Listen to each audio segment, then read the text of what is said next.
Ready? Play. And if you're wondering what this little thing is, well, let me tell you now, whether it be tea, coffee, or merely water, it tastes so much better from a talking tennis mug. And you know what? They can be yours if you wish to purchase one from our website. We've also got bags and stickers and hoodies and notebooks. Mira Andreeva.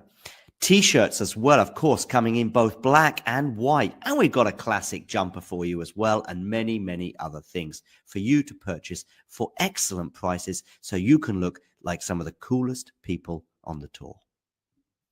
If you enjoyed this video, make sure you hit that like button. Don't forget to subscribe and click that notification bell so you don't miss out on all things tennis. Ready? Play. Good afternoon, good evening, whatever time it is in the world, wherever you are tuning in from.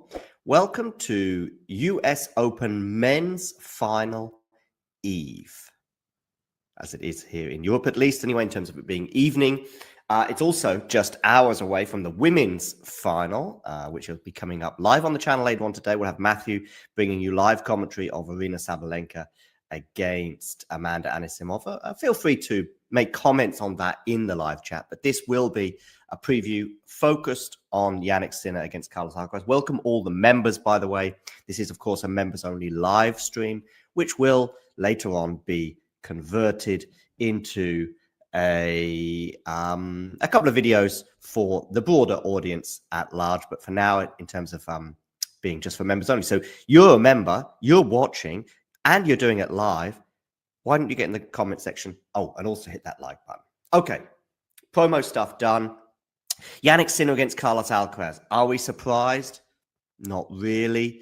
I mean, some people were saying, like, you could tell that this was going to be the final from, you know, the second or third round onwards. Well, to be honest with you, I think you could have told this was going to be the final from probably 2, 3, 4, 5 months onwards. It's unbelievable. We wait all day for an Alcaraz-Sinner final, and then 3 come along at once. In terms of, we had it in the French Open, Wimbledon, and now here in New York. Loads of stats as well flying around on the internet regarding the uniqueness of this encounter. Coffee sip. In terms of the fact, I think it's the first time in Open era history that we've had all 4 Grand Slam finals in 1 year occurring with the top 2 seeds. Of course, we had the top 2 seeds in those 3 finals I just mentioned, with Alcaraz at 2 and Sinner at 1. But we also, in Australia, when we had Zverev was the number 2 seed there, for example, etc., etc. So yes, Sinner against Zverev was the 1 and 2 seed. Also, I think it's the first time in the Open era history where we've had 3 consecutive Grand Slam finals with the same pairing as well. What else can I tell you? Well, let's share some stuff on the screen with you right now that's out there in the Twitter sphere. Another Sinner Alcaraz final is booked this time at the US Open. The era has well been underway. Also, by the way, they've now played each other at the US Open. They've played each other, obviously, at Wimbledon, the French Open. They've not yet played each other at the Australian Open, but I think it's only a matter of time. And if you think about, you know, the Big 3 era, we went their entire careers without Nadal and Federer playing at the US Open. So, yeah, big respect here for Nole, by the way. That's a nice tweet there from Carlos regarding yesterday's encounter, of course. That was a straight sets win. Let's have a look as well at Alcaraz's run to the final. I was just saying about how, you know, predictable it was. And of course, no one has ever won. Alcaraz is one of only 4 men to reach a US Open final without dropping a set since the year 2000. So Federer in 2015, Nadal in 2010, and Leighton Hewitt in 2004. And I think no one has ever done it. As you see here, Alcaraz could become the first man to do this at the US Open. That's a pretty remarkable thing, that no one's ever won the men's title without dropping a set. Well, Alcaraz, I don't think we'll do it because I don't imagine this being a straight sets thing, but we'll get to the prediction at the end. Yeah, back to Alcaraz's run, by the way, to the final. And of course, it included a opening round win against Riley Opelka. I remember Damien being a bit concerned about this encounter, but to me, I always thought you just need to get one break of serve against Riley in each set and you're done. And that's exactly what happened. I saw Riley off the ground against Comisania in Cincinnati, I think it was, that was the big tournament, basically, the last big tournament before the US Open. And I thought, yeah, this Riley is not going to do much damage at the US Open as soon as he comes up against a half-decent opponent. Comisania beat him that day, by the way, in 3 sets. And Alcaraz did so in 3 sets too, albeit, of course, that's straight sets at a major because it's best of 5. Okay, Alcaraz Bellucci, it was just a non-event. Darderi, by the way, was brushed aside probably more easily than you might have imagined. Rinderknecht did cause him some trouble, but again, Alcaraz did not lose his serve until yesterday. The Lehecka performance was probably the most polished of all, given the nature of his opponent. He did lose his serve once yesterday. He was down a break in the second set. But once he got it back on serve, it did feel like game over. And a couple of words on Novak Djokovic. Is it his last US Open ever? Maybe. Maybe. I would even go as far as 50-50 on it being his last US Open ever. I have circled Wimbledon 2026 as a goodbye for Novak. Could be wrong. And by the way, it could be a goodbye lifting the trophy. On grass in particular, I think he has a chance. He might even skip the clay court season, but I'm not sure. I think he wants to win some titles. He's going to play the Athens event in the 250. He's been very much behind this in terms of promotion. It's a bit of a weird juxtaposition there because, you know, he's obviously a proud Serbian and yet Athens has taken the 250 away from Serbia. I think there's some political shenanigans going on there that we'll get into some other time for sure. But anyway, Djokovic said that he wants to play that 250. Honestly, that could be his only event for the rest of the year. But he did say in his press conference yesterday, he'd still like to pick up some trophies. So I do think that is a significant. I think he wants to win 1 or 2 more titles before he bows out. He's obviously got over the 100 mark. He'd love one of those titles, of course, to be a Grand Slam. But on the Novak level, I think yesterday's result, we could see it coming. Regarding Djokovic's run, I actually think it was quite an impressive win over Lerner TN, considering how many physical issues Djokovic was having and the nature of the opponent. I think TN was a really tough first round for him. The draw, in my opinion, unlike Damien, I do think it did open up a little bit with the demise of Mickelson and Korda, among others. So he comes up against players such as Cam Norrie, who he can normally beat in his sleep. He did lose a set to Cam, by the way, en route to that semi-final. Taylor as well should have won that match, in my opinion. I was certainly taking it to 5. Taylor had breakpoint opportunities at the end of the first set, which he should. I had so many breakpoint opportunities, but I think 9 before he eventually broke. And Taylor is someone who Novak normally is very comfortable against. Remember that 2023 quarterfinal they had. So I think the signs were there. I remember watching another one of his matches, I think in the second round against Svider, and it was like I was watching a match in slow motion. It was a really plodding affair. And I think he even might have dropped a set against Svider as well. So there were signs. And regarding Novak and long term, I just think... I know he would like to play the Olympics in 2028. And who knows, maybe he can in the doubles. But I do think that it's not going to be long before players like Ben Shelton, Zverev, Mensik maybe are coming past him. And that's the moment. That's the light bulb moment, I think. Even if he has a big gap between him and... He even said in his press conference, 5 sets against Sinner or Alcaraz, forget it. 3 sets maybe, but forget it. But he might not have to play either of them. You know, who knows? To win a slam, I mean. Certainly at Wimbledon anyway, I think it could be a chance. Okay, let's move back to Carlos anyway and his level. Probably his most consistent, well, I think almost certainly his most consistent and impressive run to a slam final to date. Of course, he's only lost 1 Grand Slam final, has Carlos, and that did come against Jannik Sinner in their most recent Grand Slam encounter. Let's have a look at Sinner's path to the final.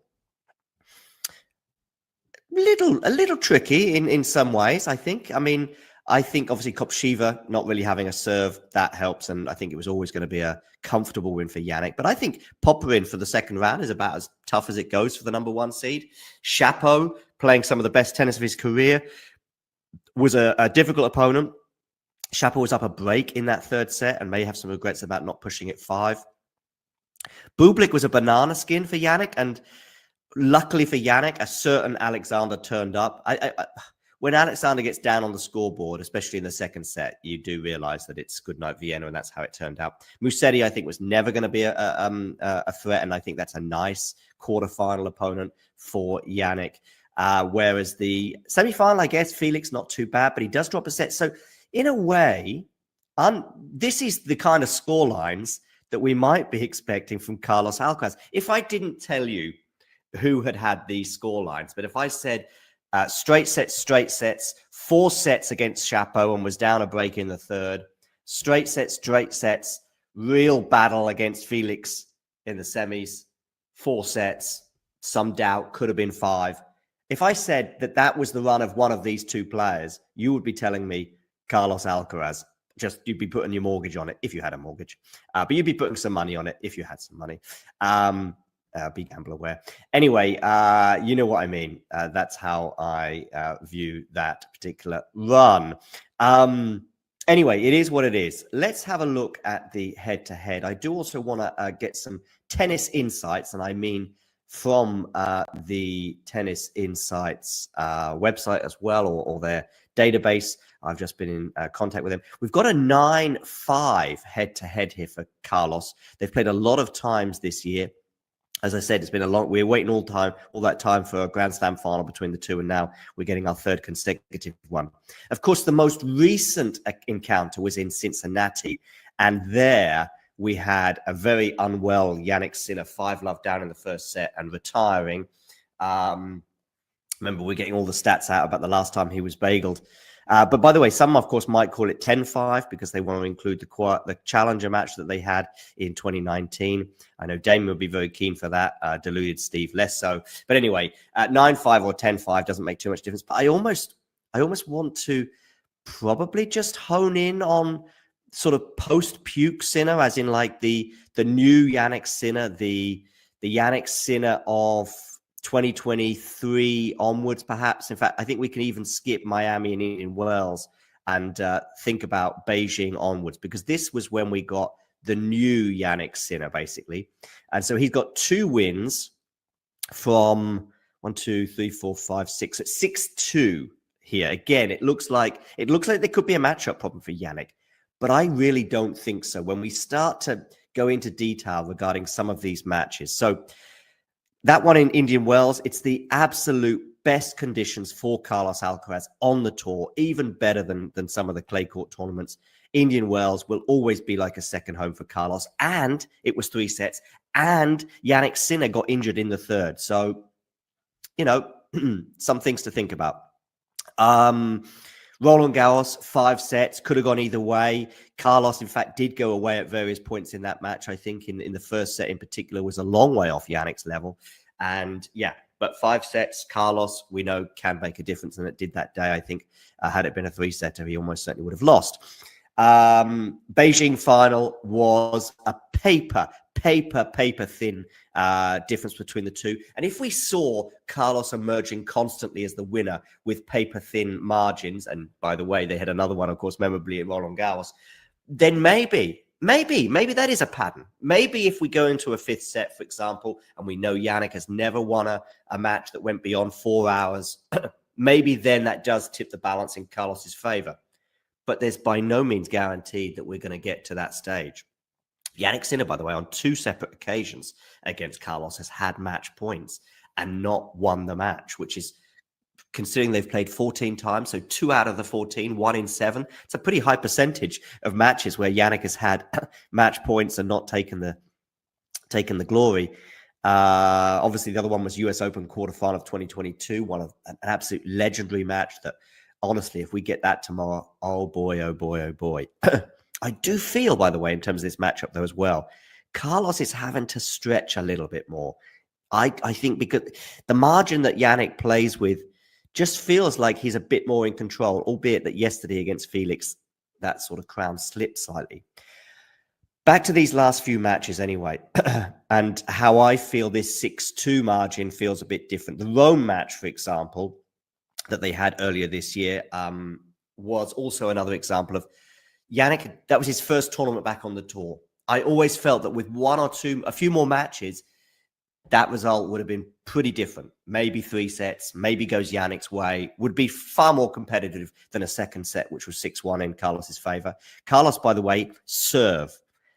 Quietly and confidently, his serve has improved throughout the year. We remember the adjustments he made pre-Australia, and there was a lot of gushing about serve bot Carlos. And then there was some, he shouldn't have changed his serve because, of course, he went out quarterfinal to Novak Djokovic.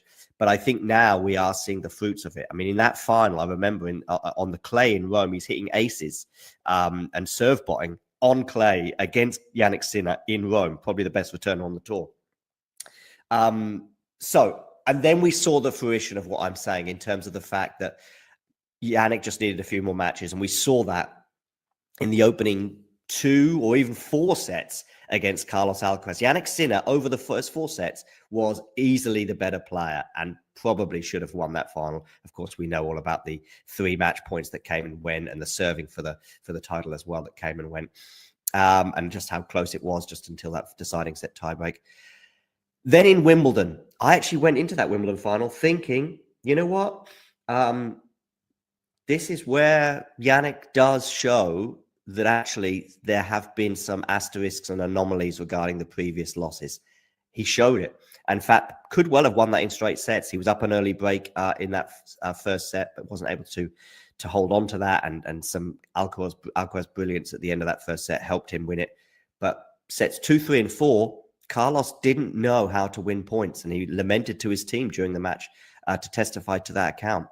Then the final in Cincinnati, we can just pretty much write off in terms of Jannik obviously not feeling well. So, yeah, until this group of matches, or even maybe more recently, the 2025 group of matches, maybe we were seeing something that Carlos could provide that would trouble Jannik. But right now, I actually feel as though it's the other way around. It's Jannik posing more questions of Carlos than Carlos of Jannik. And that's my thoughts on this encounter in a nutshell. I'm going to come to my prediction in a moment. But first of all, I said I was going to share some stuff from Tennis Insights. This, of course, is across the ATP Tour. And these are Jannik Sinner's insights. The first column is when playing against Alcaraz. The second is, this is interesting. So this is Jannik Sinner against Alcaraz and the rest of the tour. So Sinner against Alcaraz, his serve quality goes down, as in his serve is still probably the same, but Alcaraz is obviously doing much better on return because his serve quality against Alcaraz is 7.7. The rest of the tour, 8.2. And I cannot emphasize just how big a gap that is. Interestingly, his return quality goes up against Alcaraz compared to the rest of the tour. So he's obviously someone who hasn't really had big issues with the Alcaraz serve. So that's an interesting thing. That'll be something to keep an eye on tomorrow. I think he's going to get more serves back in play than Carlos is used to, and he's probably going to get more serves back in play with interest than Carlos is used to. Carlos, by the way, Jannik Sinner in attack, a percentage of points in attack, 25% against both Alcaraz and the rest of the tour. That's also kind of interesting. Something that Tennis Insights would like to bring to our attention is his drop in serve quality, which I highlighted against Carlos, and his drop in conversion points. That's points when won in attack during the point. So that's interesting. That's obviously a testament to Carlos's defense. Same table here for Carlos. Carlos's serve quality against Jannik is slightly down, 7.7 compared to 7.9 for the rest of the tour. So Carlos's serve quality is fairly consistent. Also, though, in terms of in attack, same table for Carlos, you can see he raises his game versus Sinner in terms of his shot qualities, and particularly with the backhand. That's really interesting as well, that Carlos raises his game against Jannik. Jannik's level is like that throughout, whereas Carlos raises his level. Hi, Ashley. Great to see you here. And she's saying, Vamos, Carlitos. I guess that's a clear suggestion that she is supporting the Spaniard in this final. Would be great to get your predictions very quickly before we bring this stream to a close. And I'm going to come to mine right now. Maybe you read between the lines. If it goes 5, I think you have to back Carlos. Can Carlos take it to 5 sets? Carlos's serve improvements will give him a slight advantage. His ability to raise his game against the better opponents will also give him an advantage. Interesting, that's kind of a flip, because I think 3 years ago, it was the other way around. It was Sinner raising his game against Carlos compared to the rest of the tour. But now I think it's almost the other way around. Carlos is playing the best tennis of his career. Jannik, you could probably say that for the last 2 years. I don't think there's been many dips. I've got two outcomes in my mind. Jannik in 4 or Carlos in 5. I do not have a Carlos Alcaraz US Open title, first ever man in history to do that without dropping a set. Carlos in straight sets, no. So yeah, it's either Jannik in 4 or Carlos in 5.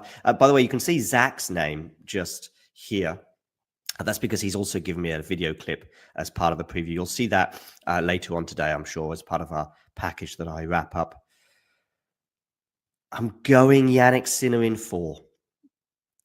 I do think that there's some more doubt. I have more doubt about this. If you'd have asked me this 2 weeks ago, maybe even a week ago, I would have confidently predicted a Jannik Sinner win, and I predicted him to win the title, beating Alcaraz in the final when we did the prediction videos pre-tournament. But given the paths and the way the two players are playing, I think that there's a stronger case for Alcaraz to win the final. But I am sticking with my original prediction of Carlos Alcaraz to be the runner-up and Jannik Sinner to be the winner. And I'm going to go with Jannik in 4 sets. Maybe 5 if it's quick. I do think the 4-hour thing is a significant thing. But anyway, you've heard my prediction. Jannik Sinner in 4 sets. What's going on, guys? We are back for another Synchroaz preview. This time we're previewing the US Open final. They met at the French Open final, where Alcaraz took it in 5 sets. They met at the Wimbledon final, where Sinner took it in 4 sets. And it was just 3 weeks ago we were having these conversations in a preview going into the Cincinnati final. But unfortunately, that match did not deliver. Weren't even able to complete a set as Sinner fell ill on match day. And going into that match, I was probably in the area of 53-47, maybe even 55-45 with an edge to Sinner. I just think on hard courts, he'll always have the edge no matter what sort of track it is, slow, hard, fast, hard, medium, fast. I think it'll always go to Sinner, just that edge.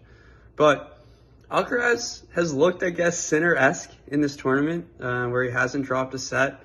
And typically we're used to seeing those dips. And yeah, there's been a level dropping at times, the second set, early in that second set against Djokovic. But Alcaraz was quick to turn it around, as he does well. And think about that tiebreak. He won those big points and was able to carry on with not any physical problems at all this tournament. Very quick matches. And on the other side, Sinner has been a machine, of course. But we are coming off of his biggest test, which was against Felix Auger-Aliassime.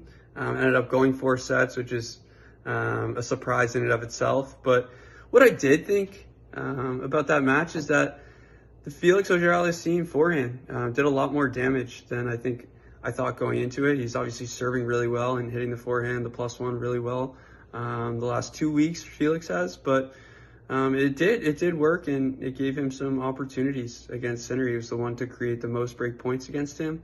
And that actually gives me a little bit more maybe hope or just belief that Alcaraz has a lot more of a chance, as opposed to 53-47. I'm more on the 51-49, maybe even 50-50 going into this match. I think Felix's defense and ability out of the forehand corner was really pivotal in that match. And I think Carlos has that ability to defend easily, get out of his corners quickly. And has the rally tolerance and the shot making ability to finish points, and that's what it's going to take against Sinner. If you enjoyed this video, make sure you hit that like button. Don't forget to subscribe and click that notification bell so you don't miss out on all things tennis.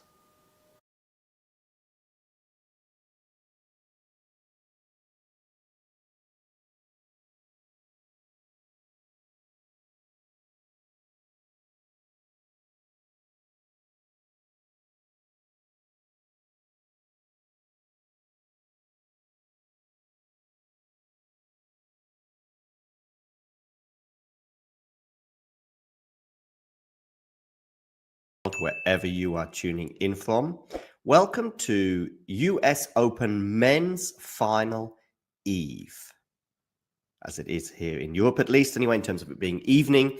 It's also just hours away from the women's final, which will be coming up live on the channel later on today. We'll have Matthew bringing you live commentary of Aryna Sabalenka against Amanda Anisimova. Feel free to make comments on that in the live chat, but this will be a preview focused on Jannik Sinner against Carlos Alcaraz. Welcome all the members, by the way. This is, of course, a members-only live stream, which will later on be converted into a couple of videos for the broader audience at large. But for now, in terms of being just for members only. So you're a member, you're watching, and you're doing it live. Why don't you get in the comment section? Oh, and also hit that like button. Okay, promo stuff done. Jannik Sinner against Carlos Alcaraz. Are we surprised? Not really.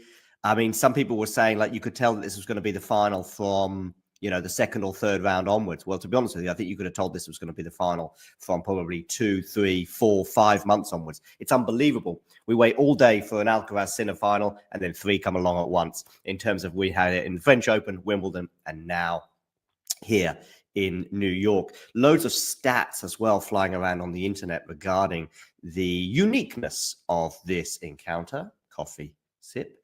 In terms of the fact, I think it's the first time in Open era history that we've had all 4 Grand Slam finals in 1 year occurring with the top 2 seeds. Of course, we had the top 2 seeds in those 3 finals I just mentioned, with Alcaraz at 2 and Sinner at 1. But we also, in Australia, when we had Zverev was the number 2 seed there, for example, etc., etc. So yes, Sinner against Zverev was the 1 and 2 seed. Also, I think it's the first time in the Open era history where we've had 3 consecutive Grand Slam finals with the same pairing as well. What else can I tell you? Well, let's share some stuff on the screen with you right now that's out there in the Twitter sphere. Another Sinner Alcaraz final is booked this time at the US Open. The era has well been underway. Also, by the way, they've now played each other at the US Open. They've played each other, obviously, at Wimbledon, the French Open. They've not yet played each other at the Australian Open, but I think it's only a matter of time. And if you think about, you know, the Big 3 era, we went their entire careers without Nadal and Federer playing at the US Open. So yeah, big respect here for Nole, by the way. That's a nice tweet there from Carlos regarding yesterday's encounter, of course, that was a straight sets win. Let's have a look as well at Alcaraz's run to the final. I was just saying about how, you know, predictable it was. And of course, no one has ever won. Alcaraz is one of only 4 men to reach a US Open final without dropping a set since the year 2000. So Federer in 2015, Nadal in 2010, and Leighton Hewitt in 2004. And I think no one has ever done it. As you see here, Alcaraz could become the first man to do this at the US Open. That's a pretty remarkable thing, that no one's ever won the men's title without dropping a set. Well, Alcaraz, I don't think we'll do it, because I don't imagine this being a straight sets thing, but we'll get to the prediction at the end. Yeah, back to Alcaraz's run, by the way, to the final. And of course, it included a opening round win against Riley Opelka. I remember Damien being a bit concerned about this encounter, but to me, I always thought you just need to get 1 break of serve against Riley in each set and you're done. And that's exactly what happened. I saw Riley off the ground against Comisania in Cincinnati, I think it was, that was the big tournament, basically the last big tournament before the US Open. And I thought, yeah, this Riley is not going to do much damage at the US Open as soon as he comes up against a half-decent opponent. Komisanya beat him that day, by the way, in 3 sets. And Alcaraz did so in 3 sets too, albeit, of course, that's straight sets at a major because it's best of 5. Okay, Alcaraz Bellucci, it was just a non-event. Darderi, by the way, was brushed aside probably more easily than you might have imagined. Rinderknecht did cause him some trouble, but again, Alcaraz did not lose his serve until yesterday. The Lehecka performance was probably the most polished of all, given the nature of his opponent. He did lose his serve once yesterday. He was down a break in the second set. But once he got it back on serve, it did feel like game over. And a couple of words on Novak Djokovic. Is it his last US Open ever? Maybe. Maybe. I would even go as far as 50-50 on it being his last US Open ever. I have circled Wimbledon 2026 as a goodbye for Novak. Could be wrong. And by the way, it could be a goodbye lifting the trophy. On grass in particular, I think he has a chance. He might even skip the clay court season, but I'm not sure. I think he wants to win some titles. He's going to play the Athens event in the 250. He's been very much behind this in terms of promotion. It's a bit of a weird juxtaposition there because, you know, he's obviously a proud Serbian, and yet Athens has taken the 250 away from Serbia. I think there's some political shenanigans going on there that we'll get into some other time for sure. But anyway, Djokovic said that he wants to play that 250. Honestly, that could be his only event for the rest of the year. But he did say in his press conference yesterday he'd still like to pick up some trophies. So I do think that is a significant. I think he wants to win 1 or 2 more titles before he bows out. He's obviously got over the 100 mark. He'd love one of those titles, of course, to be a Grand Slam. But on the Novak level, I think yesterday's result, we could see it coming. Regarding Djokovic's run, I actually think it was quite an impressive win over Lerner TN, considering how many physical issues Djokovic was having and the nature of the opponent. I think TN was a really tough first round for him. The draw, in my opinion, unlike Damien, I do think it did open up a little bit with the demise of Mickelson and Korda, among others. So he comes up against players such as Cam Norrie, who he can normally beat in his sleep. He did lose a set to Cam, by the way, en route to that semi-final. Taylor as well should have won that match, in my opinion. I've certainly taken it to 5. Taylor had breakpoint opportunities at the end of the first set, which he should. I had so many breakpoint opportunities, but I think 9 before he eventually broke. And Taylor is someone who Novak normally is very comfortable against. Remember that 2023 quarterfinal they had. So I think the signs were there. I remember watching another one of his matches, I think in the second round against Svider, and it was like I was watching a match in slow motion. It was a really plodding affair. And I think he even might have dropped a set against Svider as well. So there were signs. And regarding Novak and long term, I just think, I know he would like to play the Olympics in 2028. And who knows, maybe he can in the doubles. But I do think that it's not going to be long before players like Ben Shelton, Zverev, Mensik maybe are coming past him. And that's the moment. That's the light bulb moment, I think. Even if he has a big gap between him and, he even said in his press conference, 5 sets against Sinner or Alcaraz, forget it. 3 sets maybe, but forget it. But he might not have to play either of them, you know, who knows? To win a slam, I mean. Certainly at Wimbledon anyway, I think it could be a chance. Okay, let's move back to Carlos anyway and his level. Probably his most consistent, well, I think almost certainly his most consistent and impressive run to a slam final to date. Of course, he's only lost 1 Grand Slam final, has Carlos, and that did come against Jannik Sinner in their most recent Grand Slam encounter. Let's have a look at Sinner's path to the final.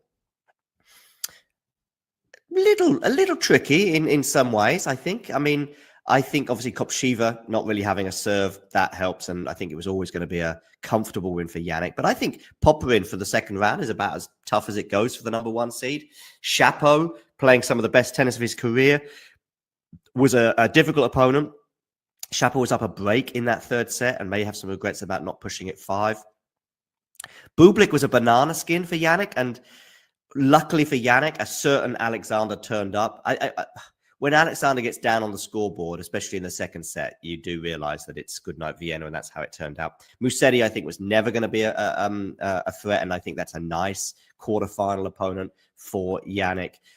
Whereas the semi-final, I guess, Felix, not too bad, but he does drop a set. So in a way, this is the kind of score lines that we might be expecting from Carlos Alcaraz. If I didn't tell you who had these score lines, but if I said straight sets, 4 sets against Chapeau and was down a break in the third, straight sets, real battle against Felix in the semis, 4 sets, some doubt, could have been 5. If I said that was the run of one of these 2 players, you would be telling me Carlos Alcaraz. Just you'd be putting your mortgage on it if you had a mortgage, but you'd be putting some money on it if you had some money. Be gamble aware.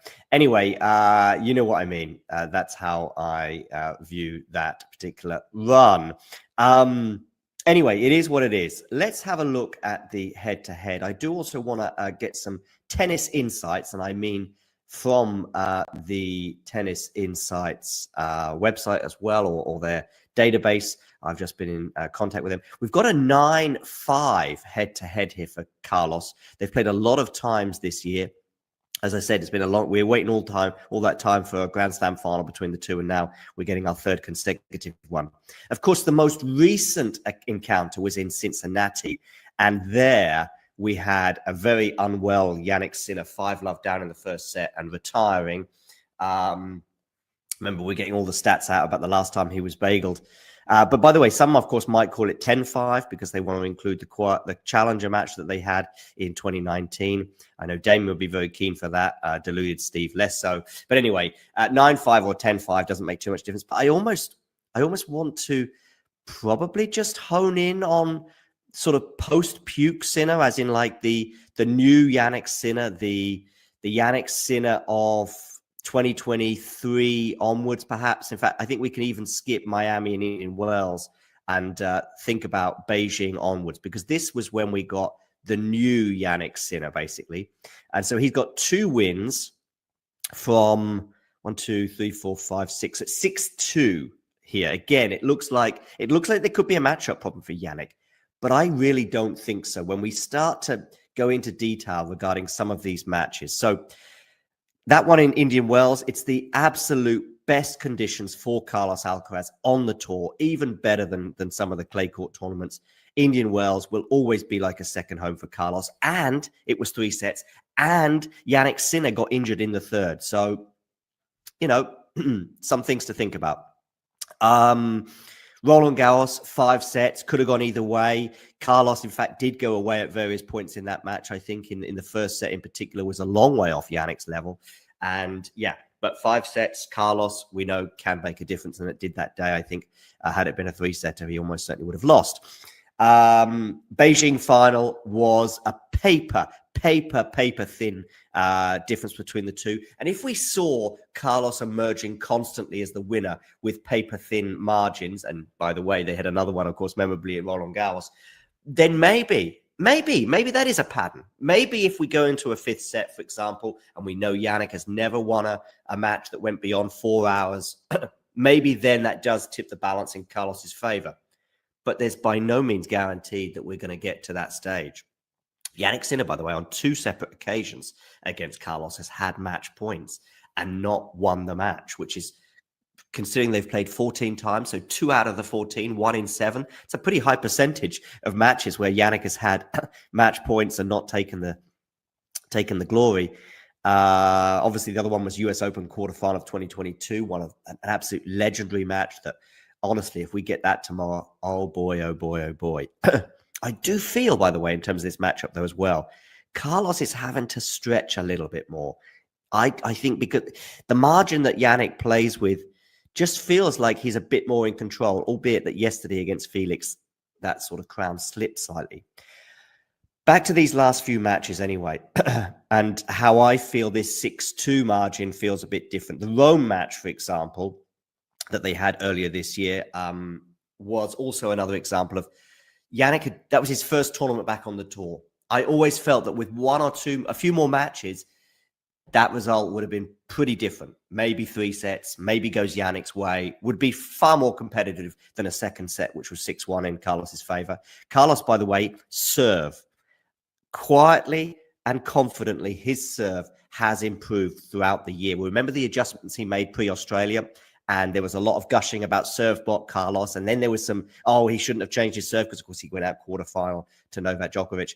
But I think now we are seeing the fruits of it. I mean, in that final, I remember on the clay in Rome, he's hitting aces and serve botting on clay against Jannik Sinner in Rome, probably the best returner on the tour.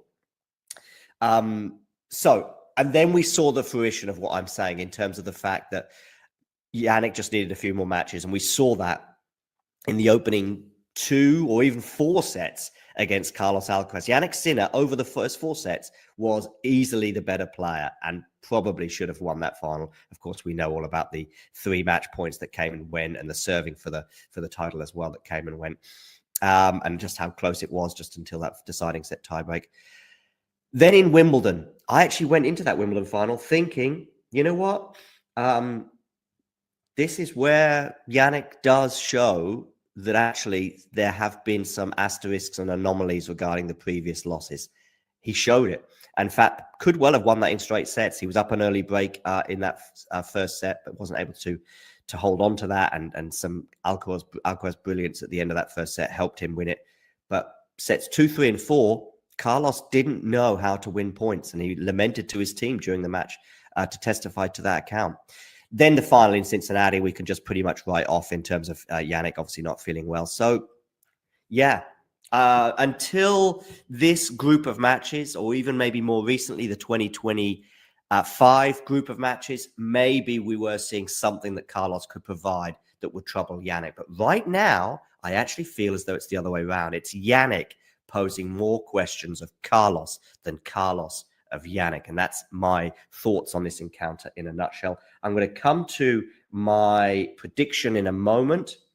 But first of all, I said I was going to share some stuff from Tennis Insights. This, of course, is across the ATP Tour. And these are Jannik Sinner's insights. The first column is when playing against Alcaraz. The second is, this is interesting. So this is Jannik Sinner against Alcaraz and the rest of the tour.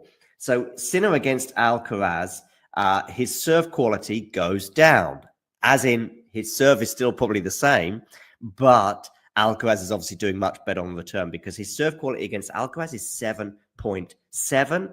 The rest of the tour, 8.2. And I cannot emphasize just how big a gap that is. Interestingly, his return quality goes up against Alcaraz compared to the rest of the tour. So he's obviously someone who hasn't really had big issues with the Alcaraz serve. So that's an interesting thing. That'll be something to keep an eye on tomorrow. I think he's going to get more serves back in play than Carlos is used to, and he's probably going to get more serves back in play with interest than Carlos is used to. Carlos, by the way, Jannik Sinner in attack, a percentage of points in attack, 25% against both Alcaraz and the rest of the tour. That's also kind of interesting. Something that Tennis Insights would like to bring to our attention is his drop in serve quality, which I highlighted against Carlos, and his drop in conversion points. That's points when won in attack during the point. So that's interesting. That's obviously a testament to Carlos's defense. Same table here for Carlos. Carlos's serve quality against Jannik is slightly down, 7.7 compared to 7.9 for the rest of the tour. So Carlos's serve quality is fairly consistent. Also, though, in terms of in attack, same table for Carlos, you can see he raises his game versus Sinner in terms of his shot qualities, and particularly with the backhand. That's really interesting as well, that Carlos raises his game against Jannik. Jannik's level is like that throughout, whereas Carlos raises his level. Hi, Ashley, great to see you here. And she's saying, Vamos, Carlitos. I guess that's a clear suggestion that she is supporting the Spaniard in this final. Would be great to get your predictions very quickly before we bring this stream to a close. And I'm going to come to mine right now. Maybe you read between the lines. If it goes 5, I think you have to back Carlos. Can Carlos take it to 5 sets?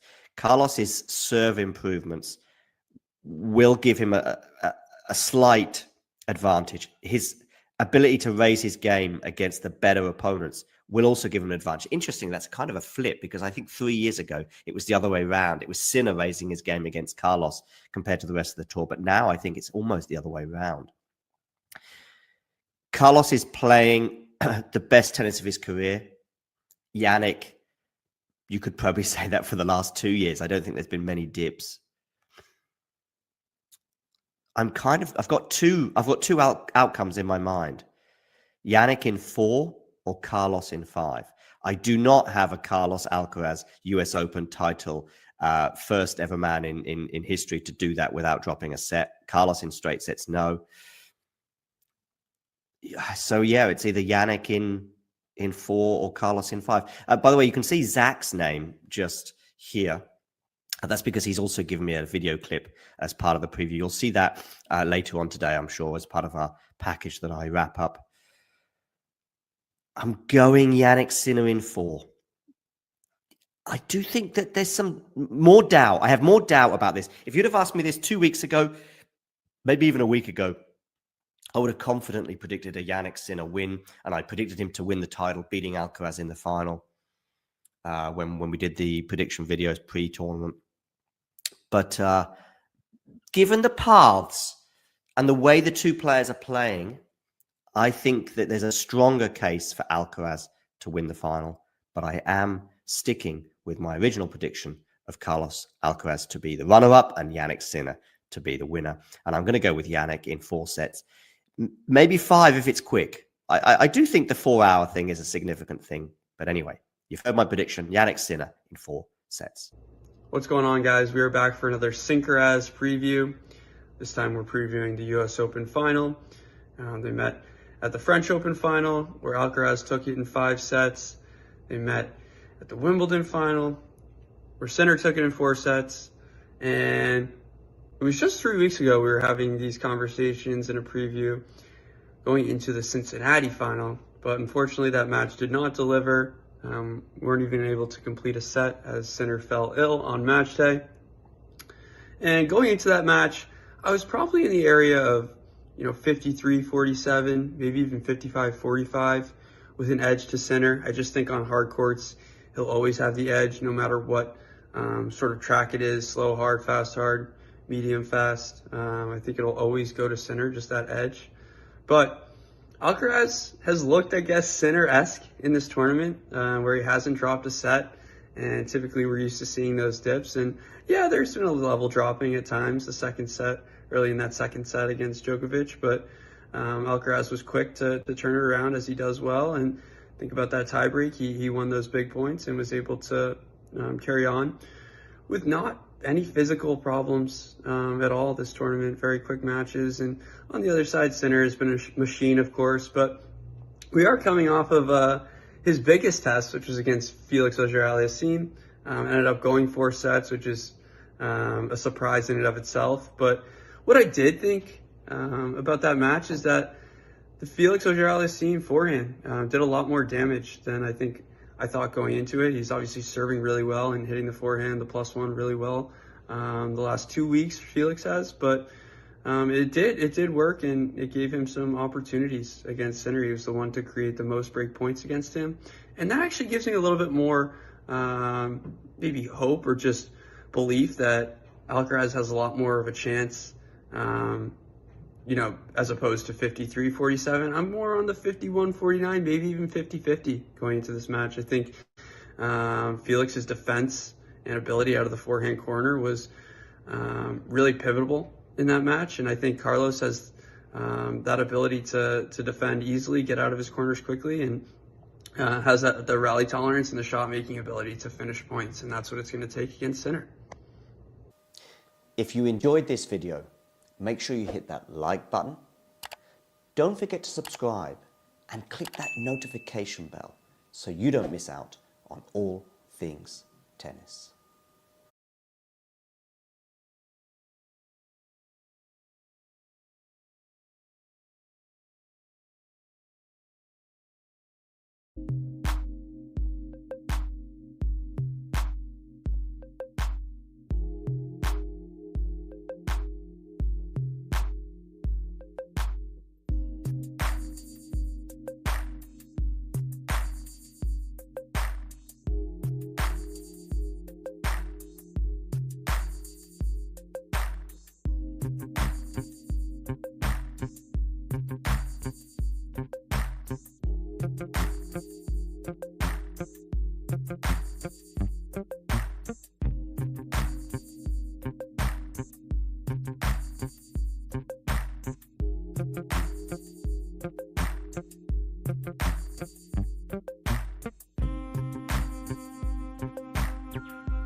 Clara Towson, and I'm a friend of the show.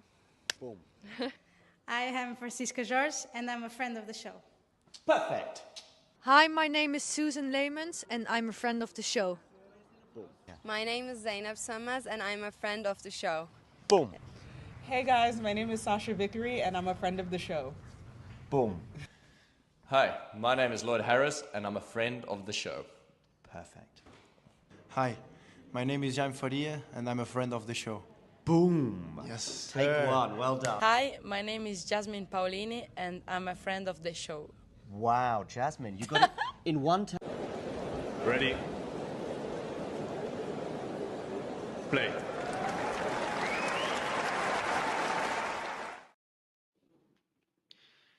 Hello, John.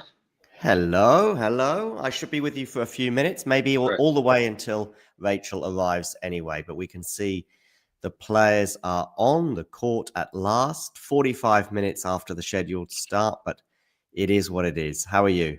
I'm doing well. How are you doing? Yeah, not bad. What are we going to see today? Are we going to see the first of their Grand Slam meetings end in a straight sets win for one or the other? Are we going to see a Wimbledon type scenario, or are we going to see a French Open epic? I think it's hard for me to see a straight sets victory from either of them. But I think this will look a lot like Wimbledon. Sinners, I think, has the advantage on hard courts. He's been playing well, provided that his abs are not an issue, which from watching his practice serving earlier today, I don't think it is going to be a problem for him at all. Okay, you've seen some video of him practicing serves today, yeah? It's Sinner, this is, yeah? Yeah, because there was one or two things sort of circling regarding his match with Felix, weren't there, in terms of his health? Mm-hmm.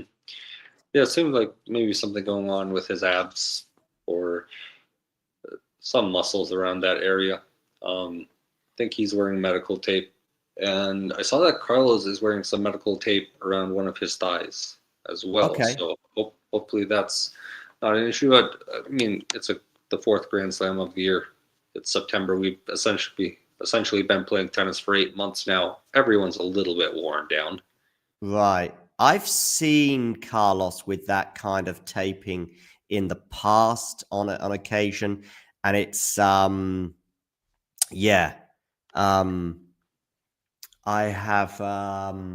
I've seen it before. I've seen it in the US Open 23, and it didn't really hamper him, and it wasn't really a factor in his eventual loss to Medvedev. There were other factors going on there, not least just his performance in general rather than movement. And I've seen it occasionally at Wimbledon when he's gone on to get to to win the title there, for example. So I'm not too worried. I've never actually seen him take an MTO for this sort of strapping that we occasionally see on one of the legs, for example. Yeah, I think for both of them, more precautionary than any actual issue. Both of them have gotten through matches relatively quickly. Felix gave Jannik a little bit more of a challenge in the semifinals, so time on court in between them, I think for Jannik, I saw it was a little over 13 and a half hours, and for Carlos, just under 12, which that's not a lot, really, for either of them. So I don't think that's going to be too much of a factor today. They both should be well rested. Yeah, cool. Yeah, I think so too. Just coming back to Sinner, there's one other thing regarding his health that should be kind of good news if you want to see 100% fitness from both players this evening, which is when he came back to court, onto the court on Friday after one of his sort of spells off the court, he ran back on the court. So, it was like, I don't know if it was a sort of a reset after maybe losing one of the sets or whether it was people were and I remember him having some attention, but I remember seeing him run back onto the court and I just thought, okay. Plus, we've not seen anything significant in terms of his serving speeds in that match against Felix. So at least with the casual eye, we're not seeing anything. It's not like when I've seen players with ab issues before. I'm thinking Rafa 2022, and we're looking at the data which backs up that there are some bigger problems afoot. Yeah, I think I saw his service speed was down a little bit in the semifinals, but it was 3 or 4 miles per hour. That's not very significant. And playing a night match on in Arthur Ashe, it's going to be a little bit slower. Yeah, so if you play some day matches, which he has. 3 or 4 miles an hour can just be any given day. It's not like he's consciously just taking a bit off, because if you're going to be consciously taking a bit off, that's 10 or 20 miles an hour, not 3 or 4. Yep. So I've got players practicing serves. I'm sure my stream will be 15 to 30 seconds behind you, because it always is basically. Just finished the warm up, it looks like. Yeah, I've still got them warming up, practicing serves. I know that we'll have Rachel joining us shortly at some point in the next 15 minutes or so. And we'll also have Fergus maybe in the next 20 minutes or so, plus Zach in just a little over an hour. So there'll be a bit of a revolving door in terms of people coming and going. If it goes super long, 4 or 5, Damien might even join as well. So even if it's a little sparse at the beginning, i.e. just you and I, and maybe even you for a few minutes on your own, as the match gathers pace, so will our numbers of teams. So, yeah. Yeah, should be a good group of us for this match. Still see quite a few empty seats, by the way. I mean, it's 85% full, but you would expect it to be 100. Oh, there's a picture of they've just shown a picture of their challenger match that they had in 2019 that Alcaraz won, and therefore could and maybe even should be 10-5 in their head-to-head. There's a lot of difference of opinions on that. I know Damien is keen to include it. Yeah, they're with the president of the United States being there today. I've seen him once already. Yeah. I haven't seen him on any stream yet. First point just got played. Oh, I've seen him. I've seen him in the build-up. They did sort of some anthems were being played, and I saw him saluting. So I've seen him once. See that part yet? Well, I think you'll probably see him 2 or 3 times a set. I'm sure. Especially if he reacts to a point in an exasperate. I don't think he will. I don't think he's going to be rolling around like we do see people who are tennis enthusiasts. I've just seen the first point, by the way, on the Sinner serve. Carlos went long with a forehand, but he was under pressure there, so it was more forced error potential anyway. 15 love for Jannik. I actually have gone for a kind of Wimbledon style final, as in I just wonder. I'm a bit concerned for Carlos in the rivalry right now, which is a bit strange because he leads it by 9, or as I said before, 10-5. And also he's on a pretty good run. I think it's 6 of the last 8 that he's won, having been behind in the head-to-head. But yeah, I'm a little bit concerned for him in the moment, because I just felt in that Wimbledon final he didn't really have any answers to questions, and it wasn't necessarily that one was just playing amazingly and one was playing badly, or someone was having an off day, or the conditions, or whatever. So it just felt it felt like that. Yeah, the Wimbledon match was a little bit strange, and Sinner didn't play great necessarily, but he had plenty of motivation, I think, getting into that one. But yeah, I think Sinner is the better hard court player of the two. Right, exactly. So, if this was clay, then I would be really thinking, we could get a French Open repeat sort of thing. But because I think there's different questions that each pose to each other, and I think Alcaraz has more answers on the clay. We'll see. I listen. There's also some encouragement. I think 2 weeks ago, I had less optimism than I do now, just because of what we've seen in the last couple of weeks in terms of Alcaraz's serve is amazing, and I think he's only been broken twice all tournament. I do expect him to get broken probably at least another couple of occasions tonight, but it does bode well for 1 or 2. As I see, Sinner spray forehand wide, so it's 30 all. Yeah, it is 30 all now. So. Roof being closed, I don't think it's going to be a factor. Not from a tennis perspective. I mean, when the roof is closed, the crowd can seem a little bit louder. So if Carlos is able to bring them into this match, as it starts to fill up, it's, I mean, maybe 75% full right now.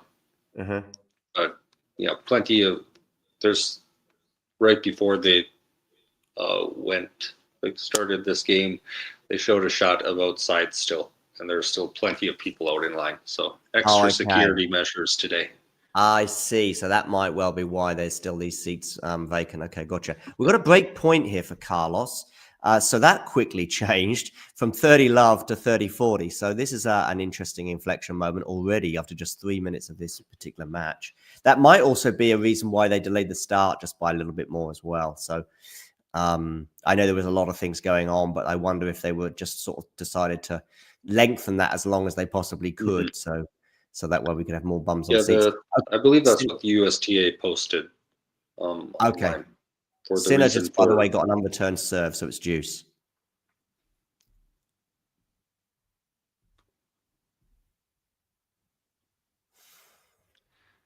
Yeah. I do know that the match is sold out, so eventually it will be full. Yeah. And it's just going to take some time. Yeah.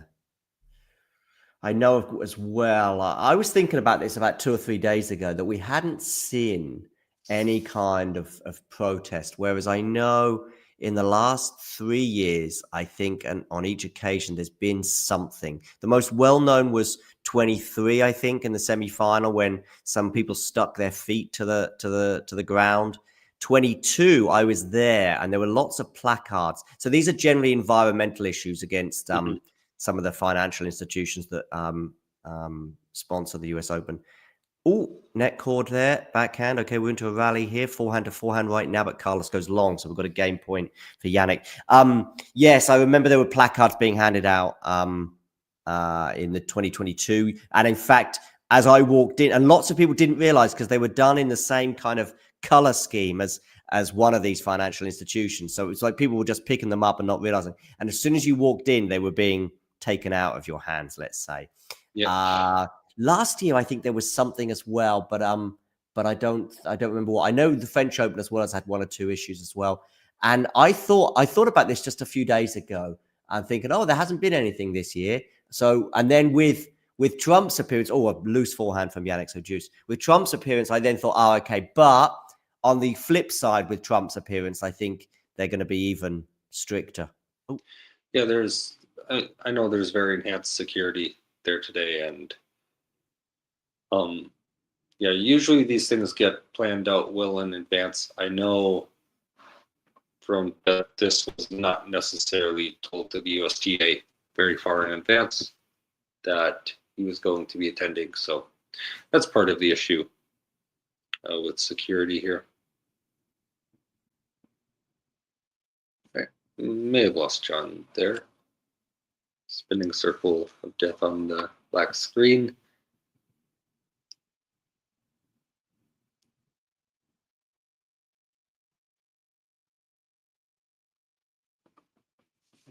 A rally going on right now. There's a game point for Jannik. Carlos serves a fantastic forehand cross court that Jannik is not able to get to in time to get the racket on. It's back to deuce. I'm back. All right. Yeah, Alcaraz was just on top of that rally, really, from start to finish, but couldn't quite put Jannik away until that final forehand. Mm-hmm.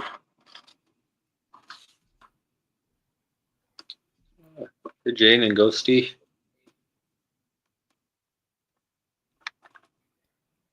Yes, Jane remembers the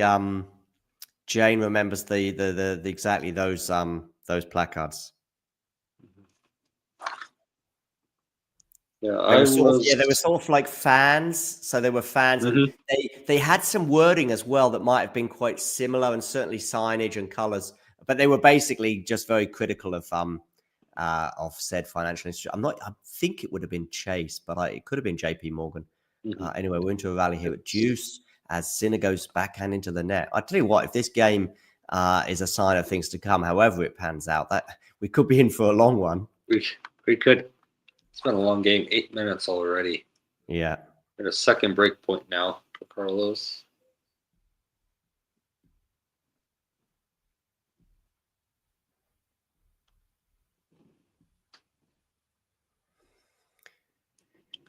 Yeah.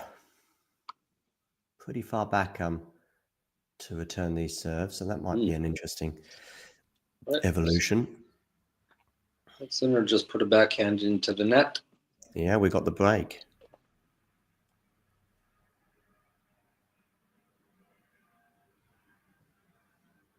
The second serve, by the way, was quite close to the service line. That's an uncharacteristic backhand, I would suggest, into the net. That doesn't suggest anything. I'm not suggesting anything physical or even nervous, but it's just a sign of what can happen on a tennis court. I mean, it's the first game of the Grand Slam final. Yeah. I think there are probably some nerves, certainly, even for players that has experienced of them. So it's not a very characteristic point of Jannik, but I wouldn't read into anything yet because of that. Alcaraz, of course, is trying to do something that no man has ever done before. And I don't mean go to Mars. I mean win the US Open without dropping a set.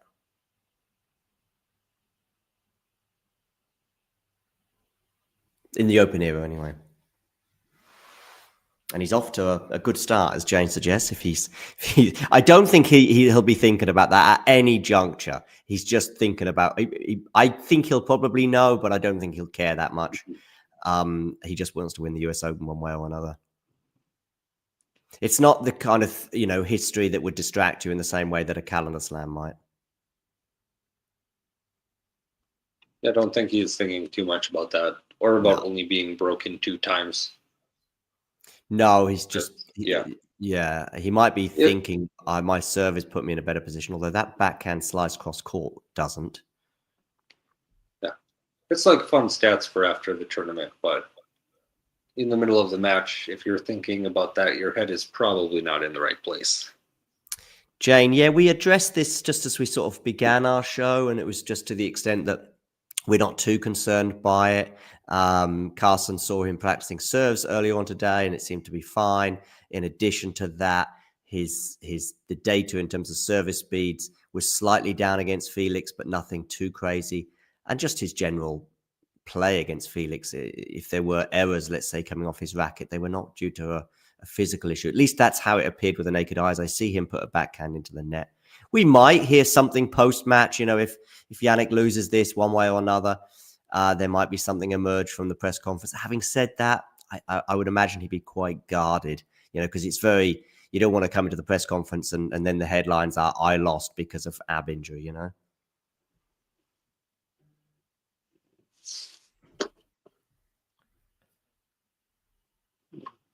Good body serve from Carlos there.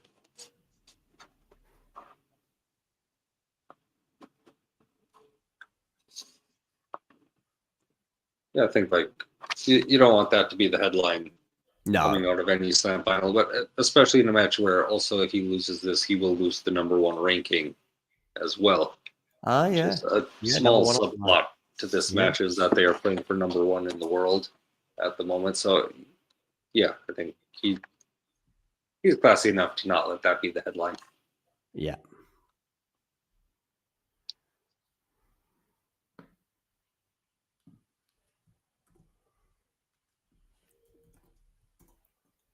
Sinner losing his footing there on that point.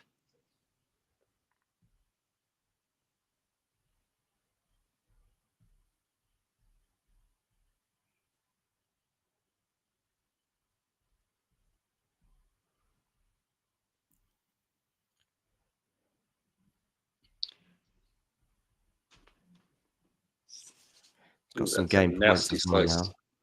Yeah. Just a second. Carlos holds at 15, so 2-love now. Yeah, a little surprising this start, I think, in terms of the scoreboard, and not too many errors coming off the racket of Alcaraz. In fact, I think I'd confidently say that the unforced error count, Jannik will be leading that right now. What's going on with whose shoes? Is it Carlos's or Jannik's shoes? Because I don't see anything significant in terms of either. I think Ghosty's just making a comment about how he lost his footing on a point. So okay. Just like, yeah, foot got caught in the ground. So don't think there's any issue with his shoes. Just that he was, tried to slide and then didn't slide. Hi, Rachel.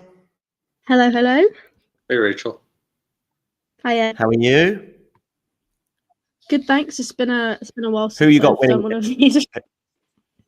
Yeah, I know. Yeah, who you got winning?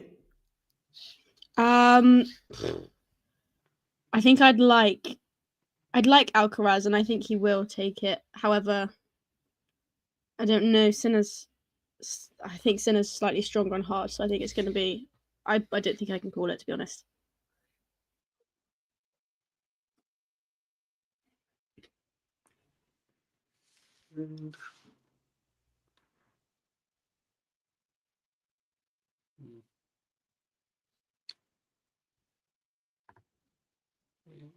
Interesting. I think there might be a bug with the stat sheet on the US Open page right now. Showing both of them with 0 unforced errors, which I know is not true. Great match.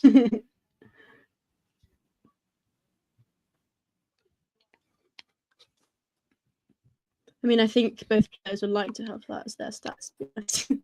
Oh, definitely. Would be preferable, but yeah.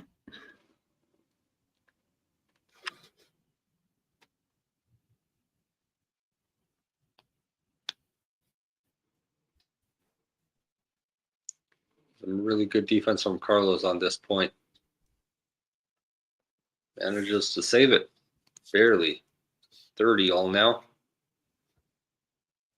I mean, even the first game lasted, what? A few 9 good minutes? Yeah. Yeah. I think that's going to be the main story of this match, to be fair.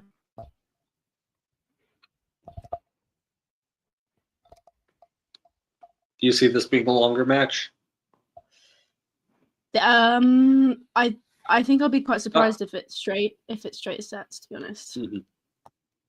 Yeah, I think that would be surprising. But like length as far as like length of games, not necessarily sets. Do you think that's going to happen? I think it'll be juice on most games, or at least 40-30. Well, we got a 40-30 right here. So they're looking to get on board.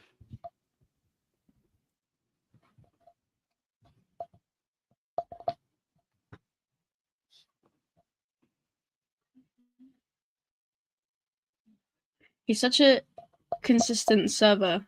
I mean, even after the slight, what people have been saying about him, his possible ab injury, whatever. I think he's one of the most consistent on tour. Yeah.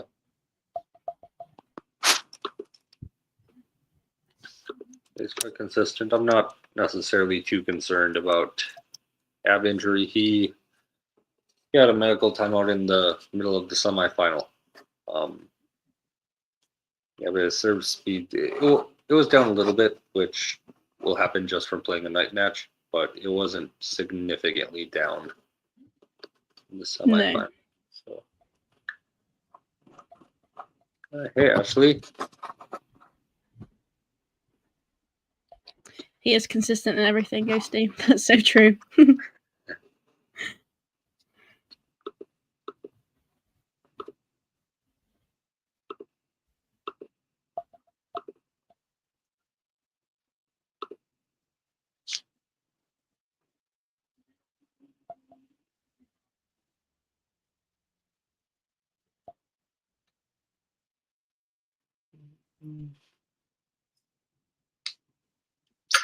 I love Alcaraz's outfit for this slam.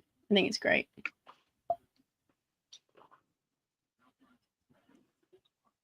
Yeah. I'm typically not a huge fan of the Nike outfits that they have for the slams recently, but this one is probably the best one they've done for a while, which is not saying much. Agree. But tidy volley there from Sinner.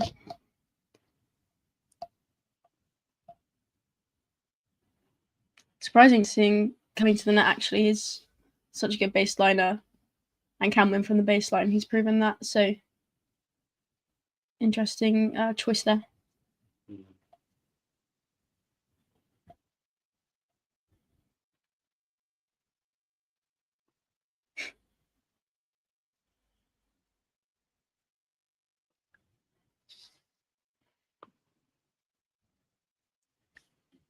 good first point from him.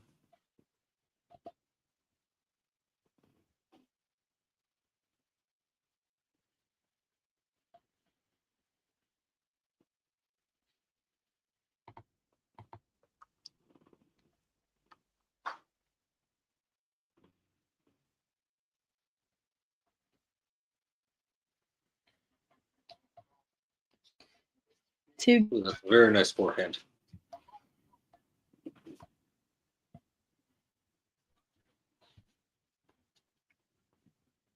Celebrity bingo for the Open. That's such a good idea. That would be fun. I feel like it'll be over before it starts though. Yeah, especially for the men's final. Yeah, 100%. Always so many people out for it. Oh. A pretty poor attempt at a lob from Sinner. Alcaraz puts it away quite easily. 30-15 here.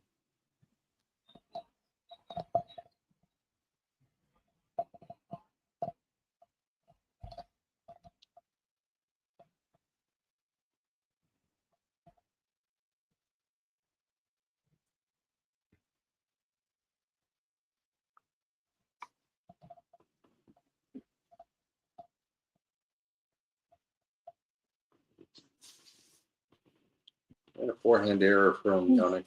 Tries to go line just out, and it's 40-15. I think I'm a point ahead of you on my stream. All right. Well, sometimes I like synced up well with people. Sometimes not so much. I think I was like a solid 20 seconds ahead of John. So that's not too bad. It could be worse. So 30-15, 30. Oh my gosh, what am I saying? It's 40-30. Nice drop shot from there from Alcaraz.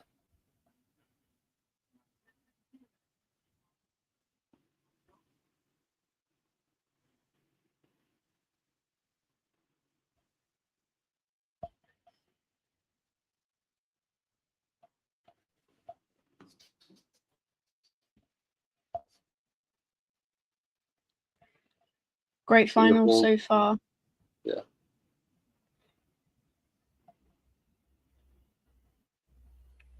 Decent match, and hopefully the crowd continues to fill in. Yeah. It does look like it's starting to get full. I can't imagine how much the ticket prices were. The ticket prices were insane. I haven't looked at it for a couple of weeks, but it was. I wonder how they compare throughout the finals, throughout all these slams. I mean, I know Wimbledon is the cheapest. See, that surprises me. It's, well, there's no resale. Yeah, I get, and that's very true. I mean, is the reason these other ones are so expensive. I know that the US Open is the most expensive of the four. But then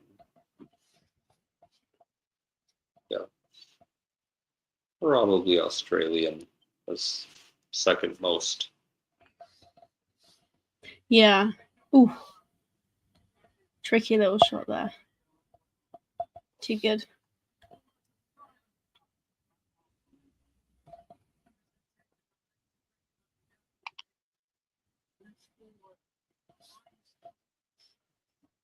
No, Ghosty, I'm not related to LeBron James, unfortunately.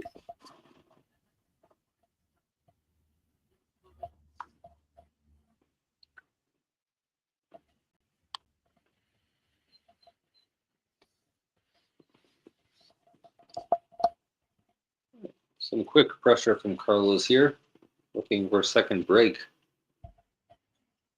I think a second break would do him really good, especially to get. I think as soon as you get 4 games up in a match, even if it's 4-3 or 4-love, I think you take some confidence with you and try and secure the set.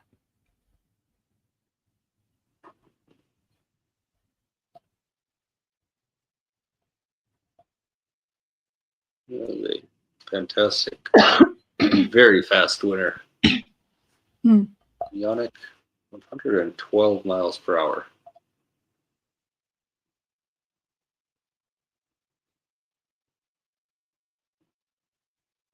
It's 15:30 now.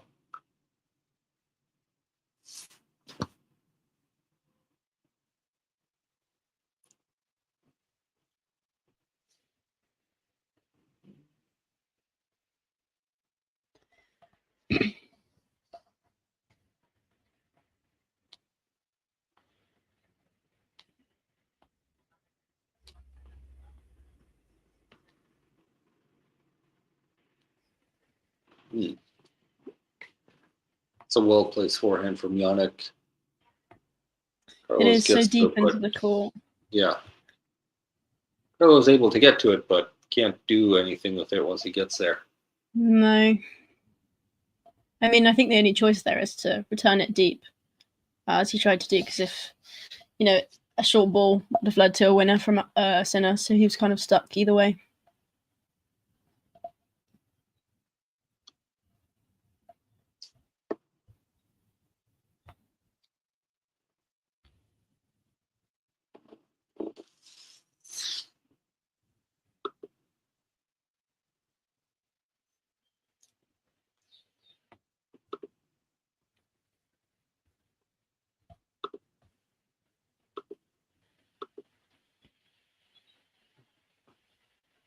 Strong serve from Sinner there. Good serving game.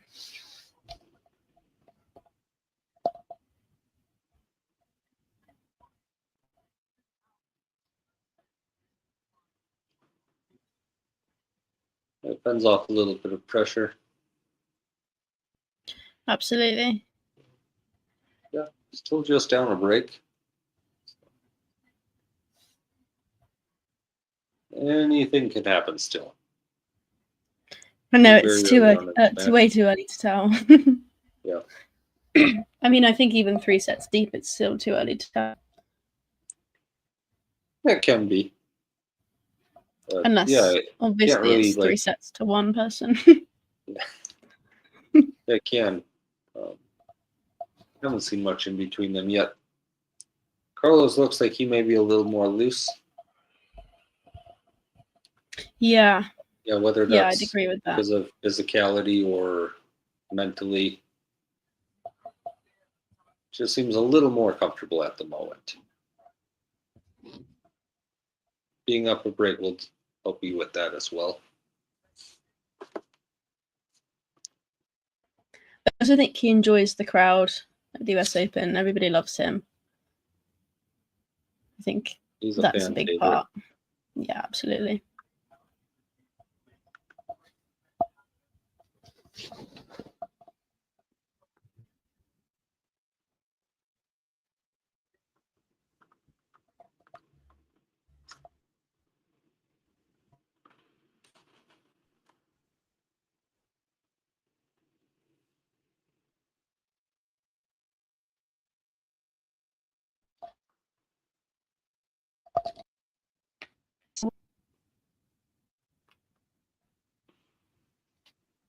Still very long lines outside.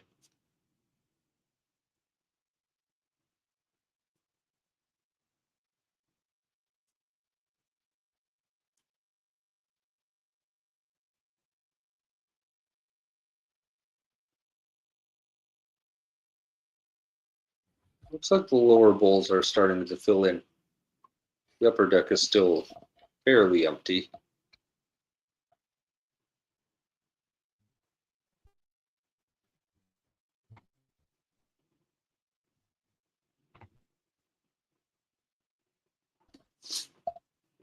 $15 love for Carlos now.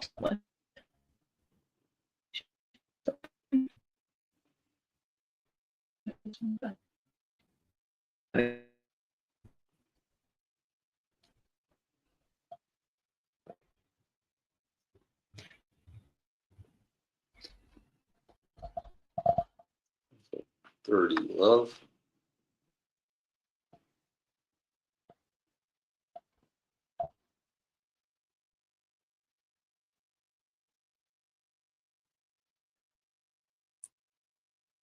Wow. Great cross court forehand there. Yeah. Opened him right Incredible up into defense that. from Carlos. After Sinner had a Had a solid very return. oh yeah, I had a very raffle edge to it though. Mm-hmm.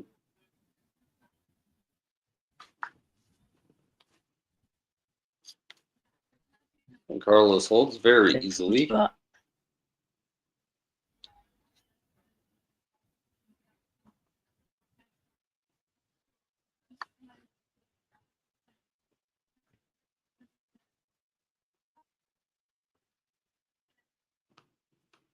4-2.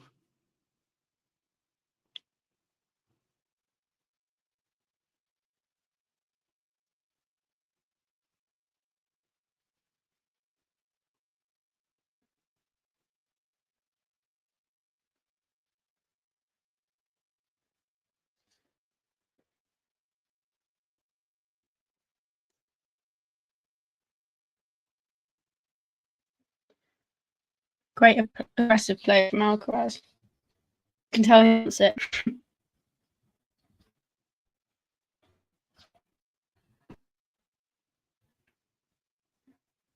And Danny DeVito is here. Not here, there. Not in the room with me.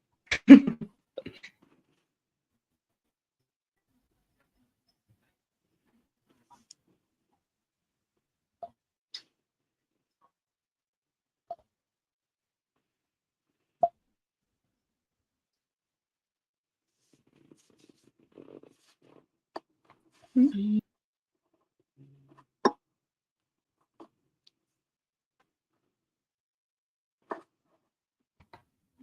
15 all here.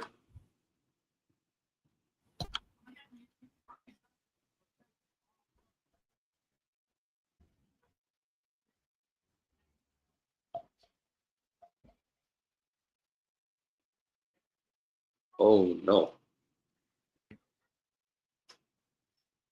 Oof. That's a brutal miss from Jannik.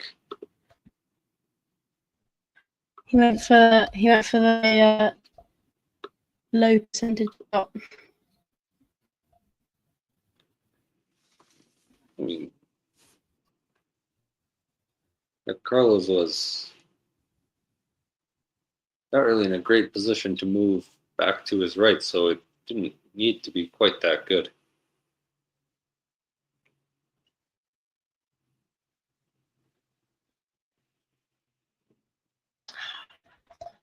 Another disappointing unforced error from Sinner.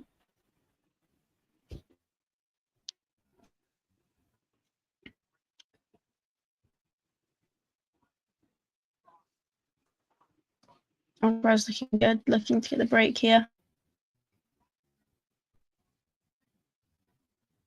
15-40 now.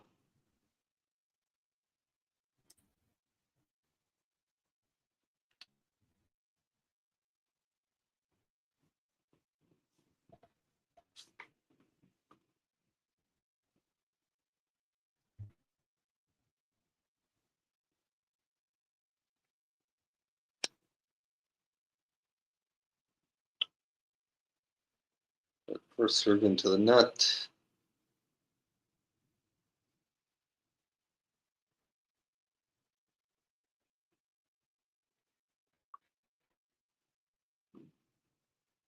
Saves one. Carlos can't get the return back.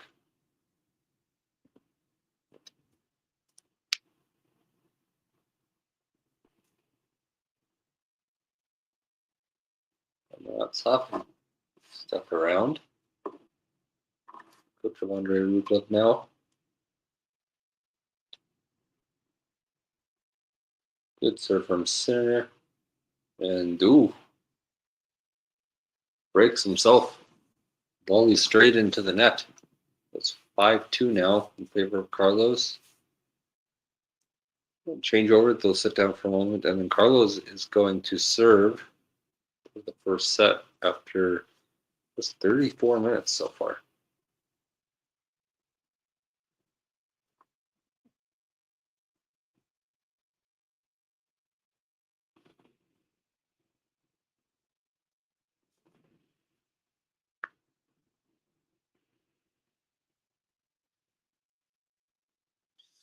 Yeah, this is, I don't know, maybe boring isn't the right word, but it's been very one-sided. Jannik hasn't put much of a defense up yet.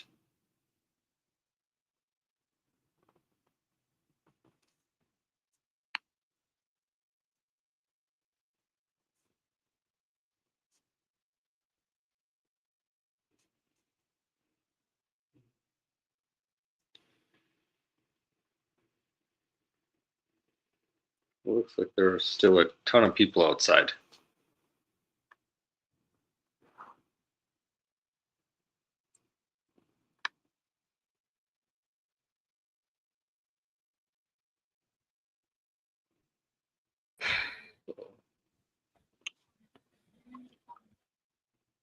Hello again.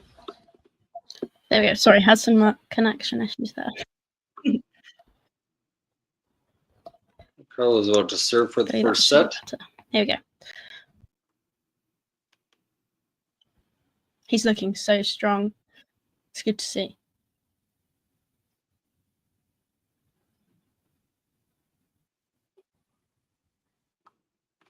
Great shot.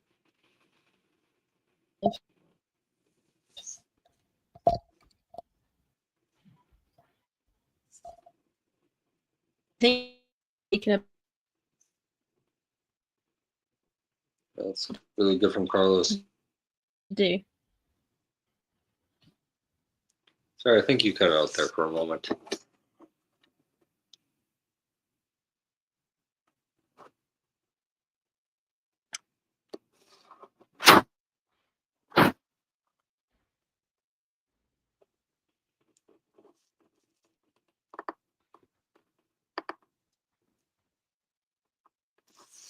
There's a 30 love.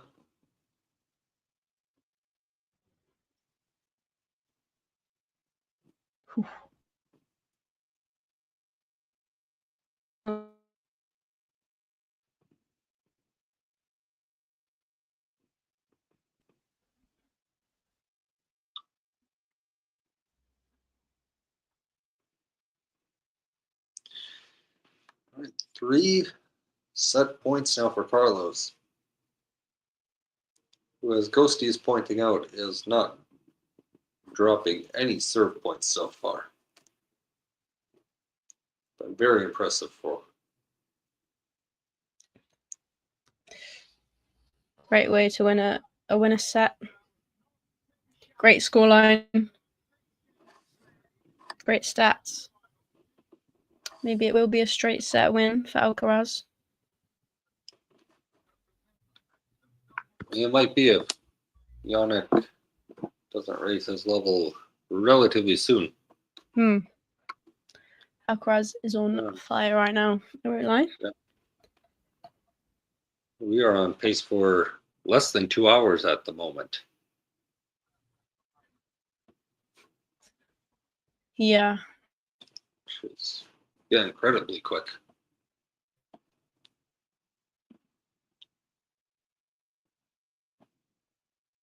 We'll see if Jannik has something at the beginning of the second set. I think this first service game is going to matter a lot too for him.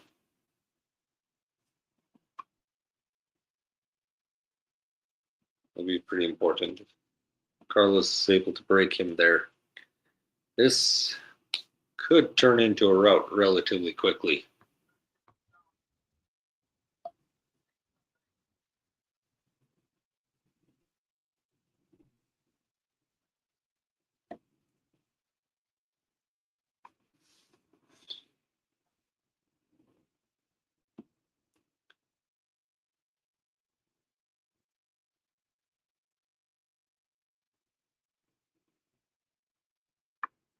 Numbers jumping out to me. Carlos has only dropped 3 points on serve so far. He's got 11 winners, 2 unforced errors. Just playing very clean.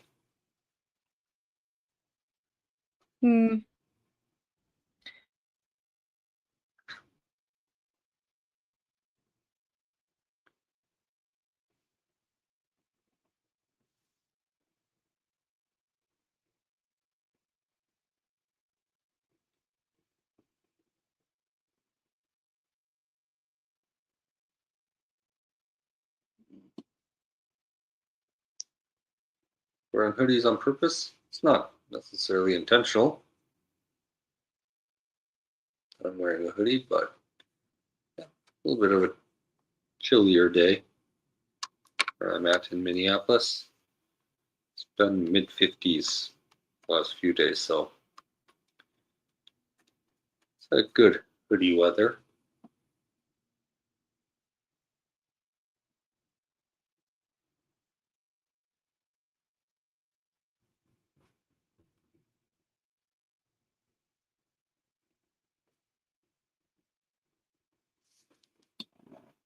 All right, second set about to begin. So we're serving to start off. Good return from Carlos.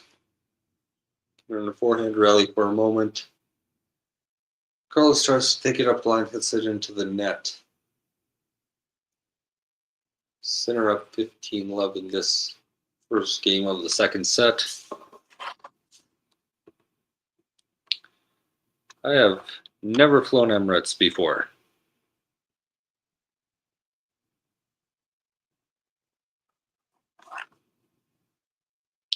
Uh, 30-love now. Interesting tweet from Jeannie. Before the match.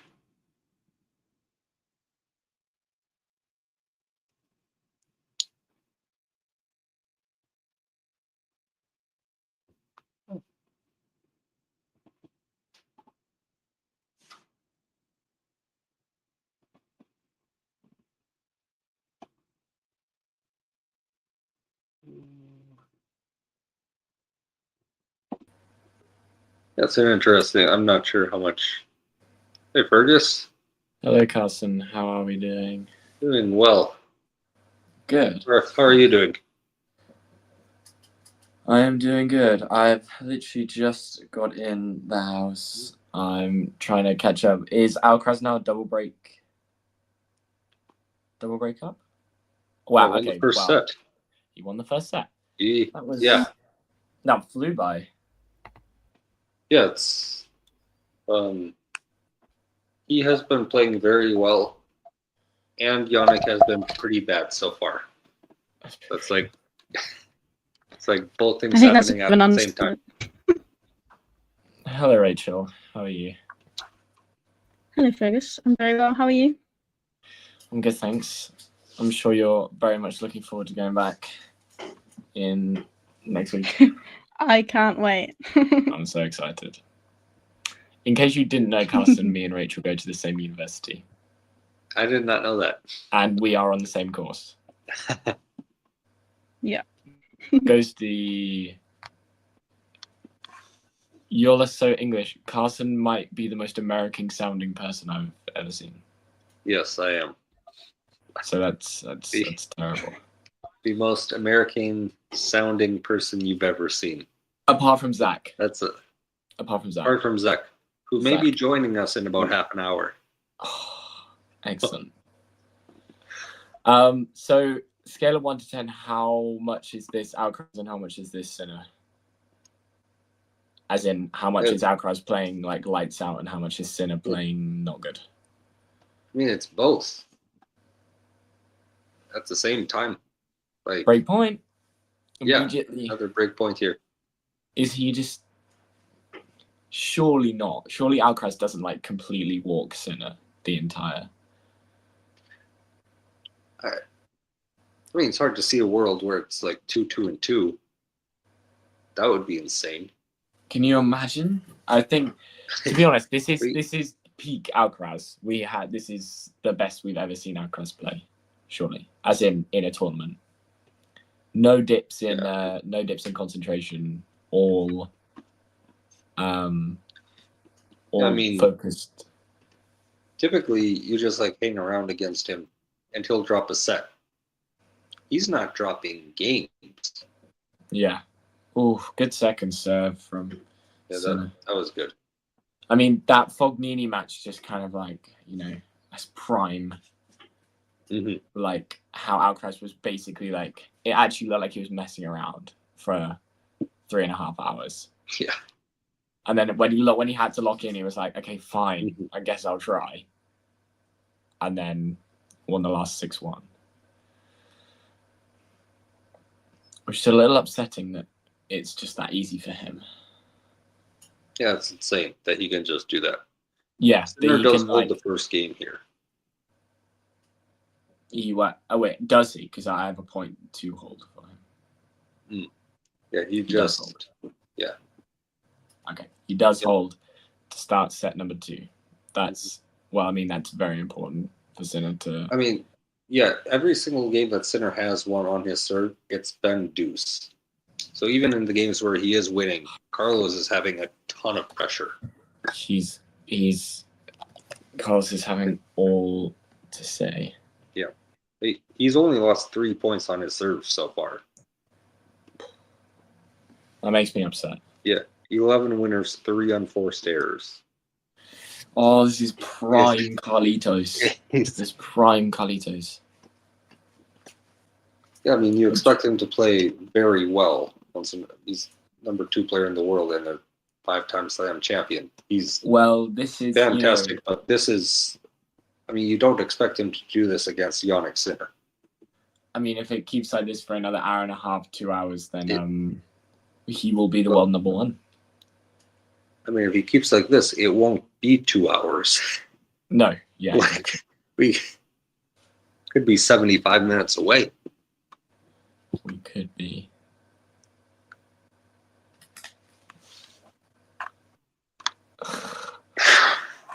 Ghosty, that is actually criminal.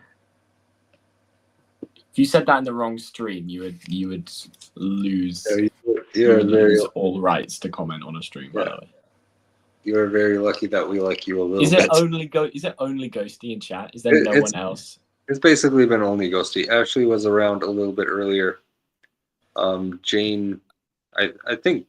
Well, she was around earlier. I'm not sure if she's still. I guess Jake's asleep because Jake is. He'll probably wake up in like an hour or so for his night shift. Alcaraz racing through his service game.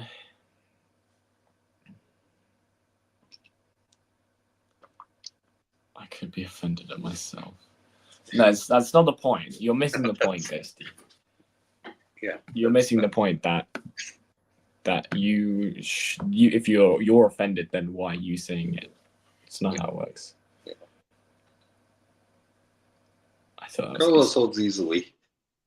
Very easily.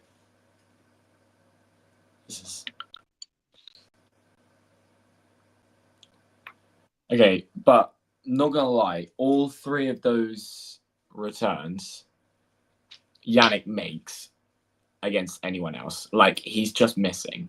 Like, these are second serves that Sinner is missing. These aren't like godlike second serves. This isn't like Ben Shelton 140 down the tee second serve. This is 94 out wide, kind of in the zone.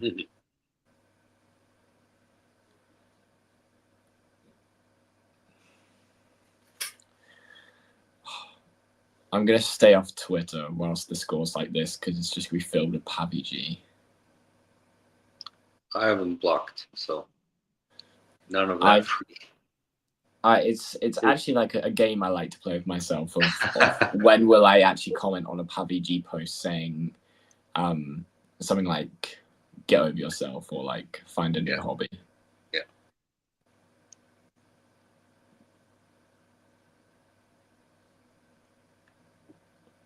That's just way too good. Yeah, that's insane. That's Alcaraz literally hitting 3 baselines in a row and then coming forward.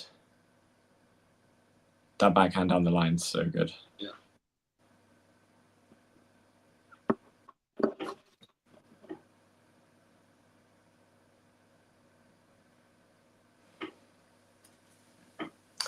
I saw someone tweet earlier.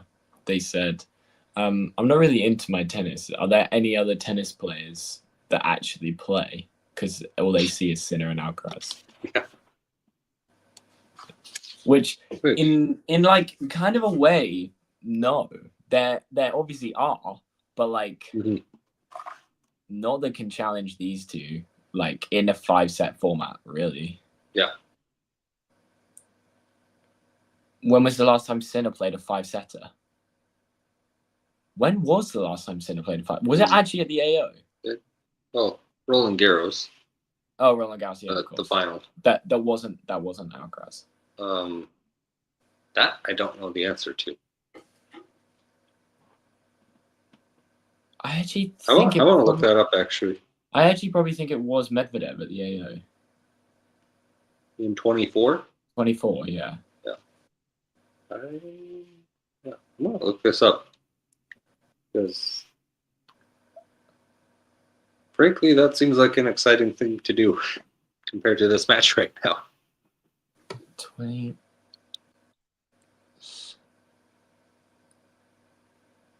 Was Sinner Medvedev at Wimbledon 24? Was that 5 or was that 4?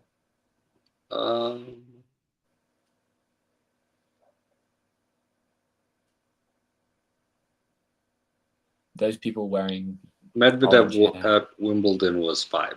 Was 5. Okay. Yeah. Yeah. So it's been over a year since Jannik played a 5-setter that wasn't against Carlos. That is crazy. Yeah. So it's Medvedev at Wimbledon and Australian Open, and then you have the US Open. Lost to Zverev in the round of 5, 16, and then after that he threw up on a court in China and has an unstoppable order and never looked back. Where was that? Beijing. Yeah, Beijing. Well, after he lost to Shelton, then he turned gold mode. That was the last time, well, in a 3-set format, that Sinner won the first set and then lost. Since 2023 Shanghai. Sinner does hold this game. Gets out of it after losing the first point.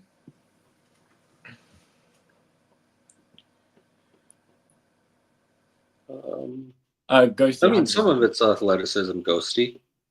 I think that I think that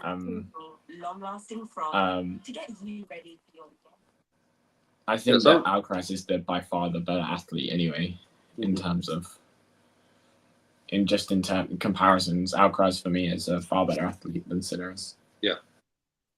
Some of it is athleticism. Some of it is Jannik is just missing shots that he typically does not miss.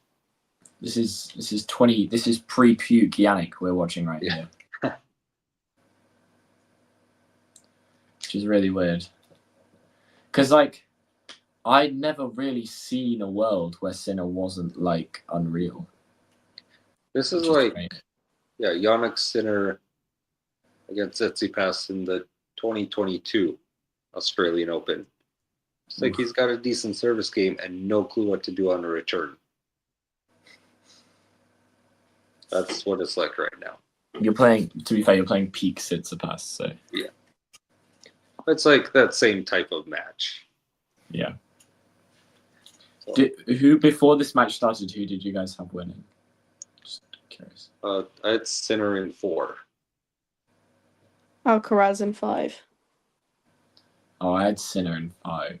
I guessed Sinner in 5, but I'm kind of backtracking now.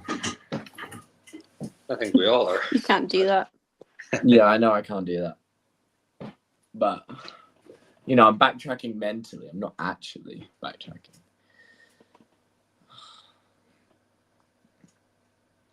Oh, Matthew, if you say that, then you're just buying into the propaganda, according to PUBG. Did you check to see what he's saying? The propaganda. The propaganda, the woke propaganda of tennis. No, I don't dare. I don't dare look at PUBG right now. I'm sure he's gloating. Yeah, I'm sure he's loving life. Sinner does win his 4th point on the Alcaraz serve after Alcaraz misses a forehand.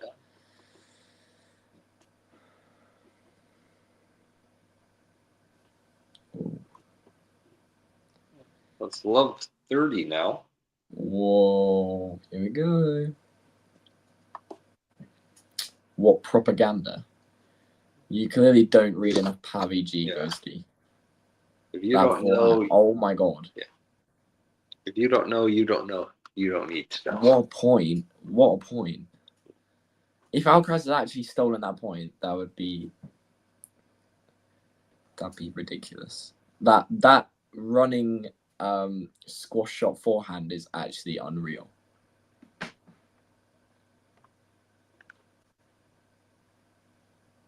All right. Not sure that's the technical term.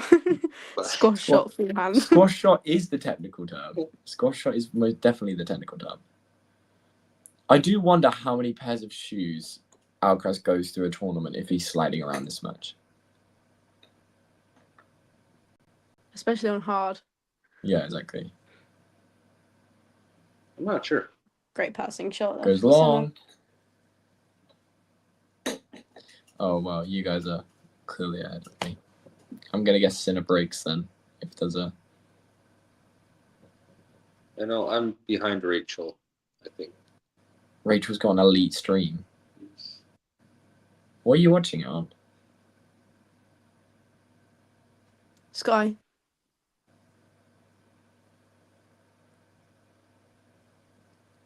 Well, number one showing why he's the best. I mean, he did lose the first set 6-2, so, you know. Yep. Gets the break here. He does get 3-1. Yeah, that was coming. Alcaraz hadn't, Alcaraz had to guess. 3-1 Sinner in the second. Things are getting interesting now. Here we go.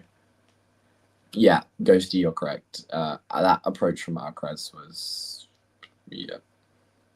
But there's nothing much he could really do.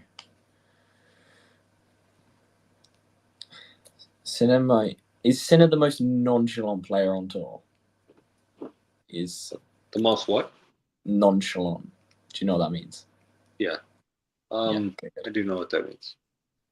Just checking it wasn't lost in translation from American to British.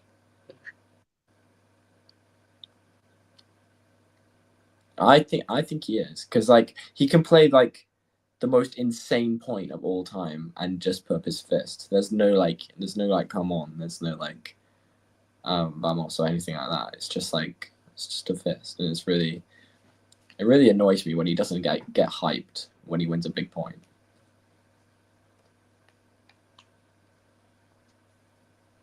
He is the ATP's version of Rybakina. Big time, 100%. I don't know that he's necessarily trying to shorten them, Ghosty. I think it's just been the way that the match has gone so far. I don't think he is trying to shorten them because he is the only person that can stay with Jannik in a baseline to baseline exchange. If you sit there and try to bot out a baseline rally with Jannik Sinner and your name isn't Carlos Alcaraz, you will lose 8 times out of 10. I think what Alcaraz is doing is he's getting aggressive early in the points, which is just forcing like higher risk shots from both of them. So I don't know that he's necessarily attempting to shorten them for the sake of shortening them, but it's just very aggressive style early on in points. It's a lovely forehand.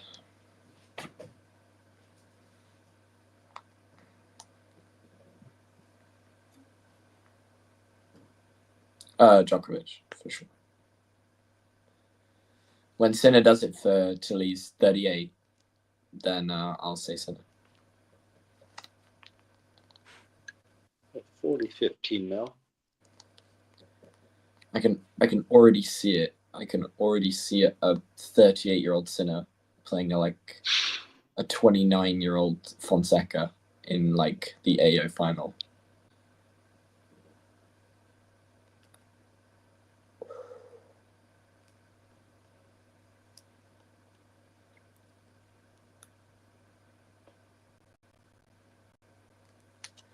Well, I think even though it's been a little, well, now it's not lopsided. It's turning into a good match now.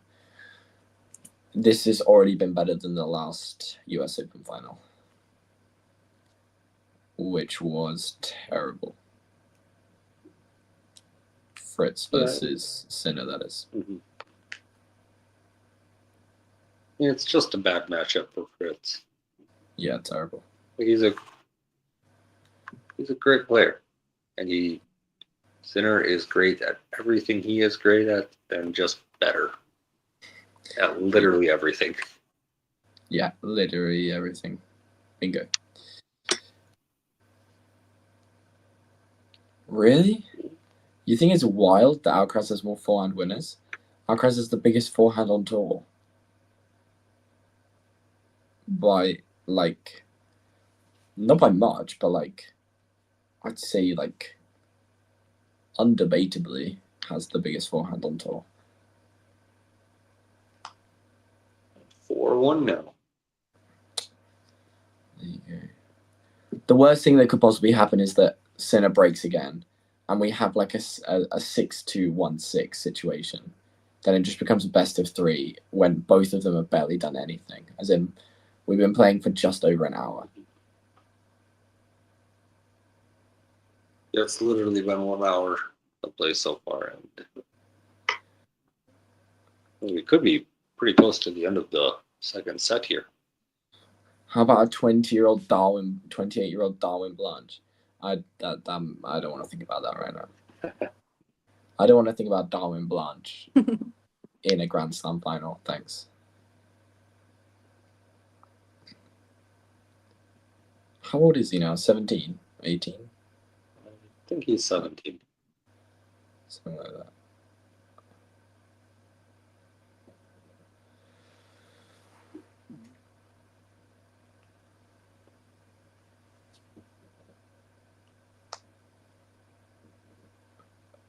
I actually think it's the other way around.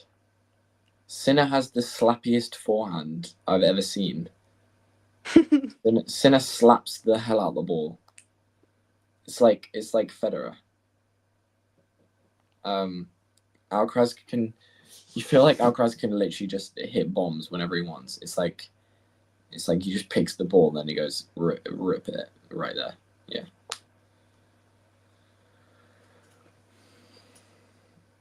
Ghosty, do you have Jannik winning this? I'm just curious.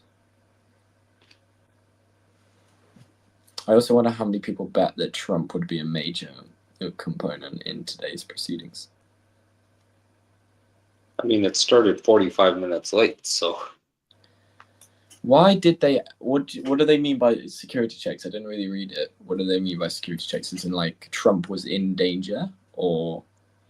No, it's just like, I mean, essentially a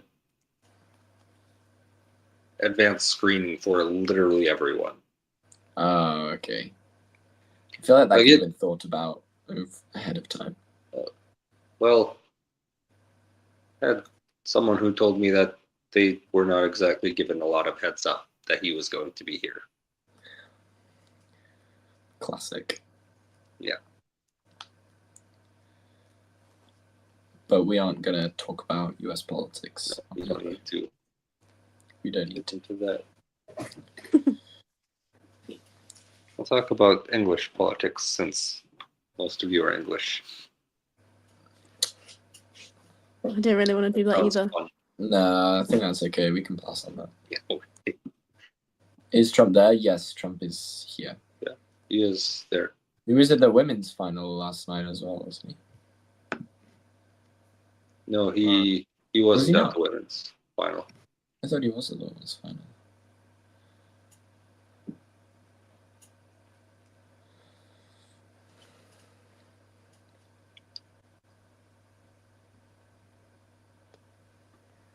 It's 15 all here.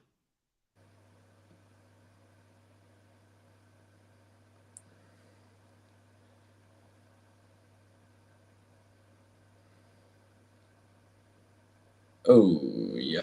Misses that volley on top of the net. It's very unclass-like.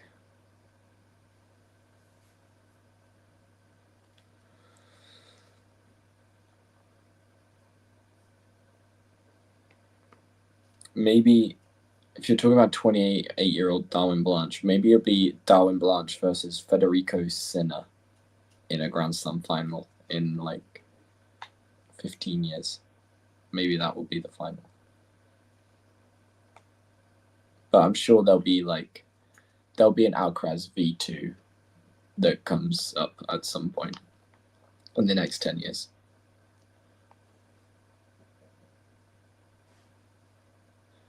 That's because half the people there aren't tennis fans. They're influencers who don't know who tennis players are. Yeah.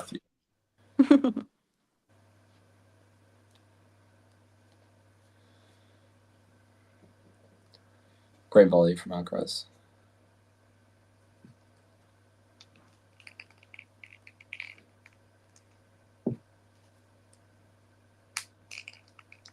If you want to see real tennis fans, you have to go follow Damien around. That's a real tennis fan. Yeah.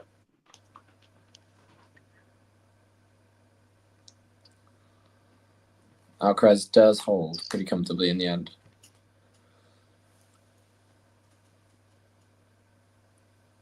Or 2.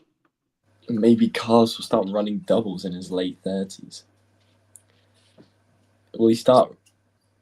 Are we waiting for like 39-year-old Carlos to play doubles in the Olympics with like a younger version of himself? Like he did with Nadal? That'd be kind of cool.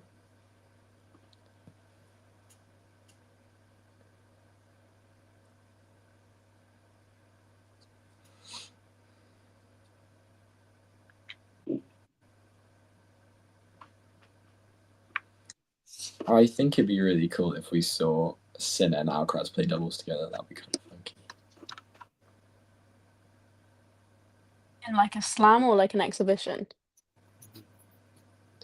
I don't know. In a slam, I feel like that'd be kind of... Do they just run through the entire draw? Or like... Nah. I think a slam would be quite fun, but then like... I don't think you should be taking away the opportunities for actual doubles players to be playing in a slam. So, Well, I guess you could say that about the US Open mixed doubles draw this year. Yeah, it's just a joke. It's not real. Like, it's an exhibition. I'm glad that the actual only mixed doubles pair won, because it's just like... I mean, they played fast 4 in a Grand Slam. Yeah, what the hell is that about? Like, that is ridiculous. That must be the first time in history they play fast 4 in a Grand Slam. What the hell is that about?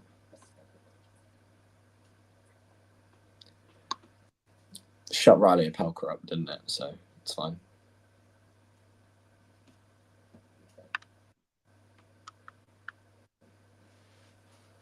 $15 all on the Sinner serve.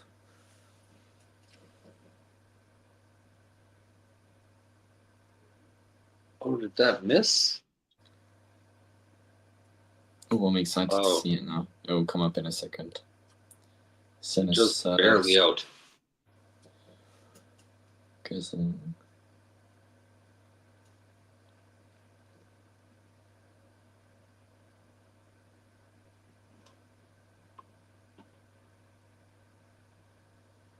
Oh. Oh yeah. That's a leave. I mean, what does Carlos do there if it's not going out? What does he volley from the baseline? You'd probably come off with some like crazy like drop shot volley from the baseline. It'd be like He'd figure something out. Yeah, he'd improvise and it'd be crazy.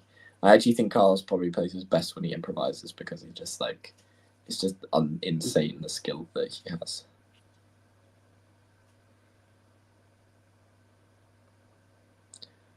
It's like honestly one of his best skills that even he doesn't know what his next shot is. Yeah. Like it's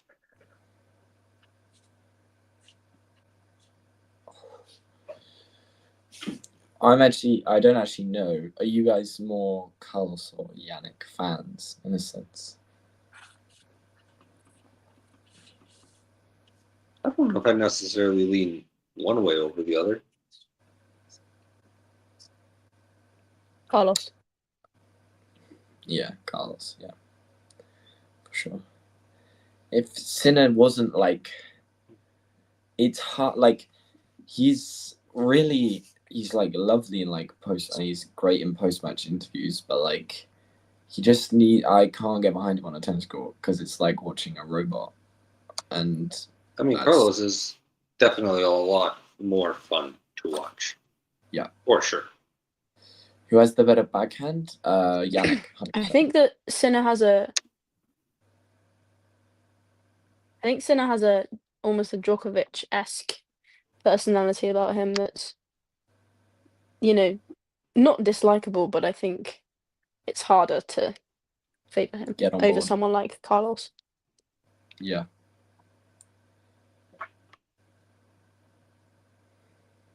Yeah. Jannik has the better backhand.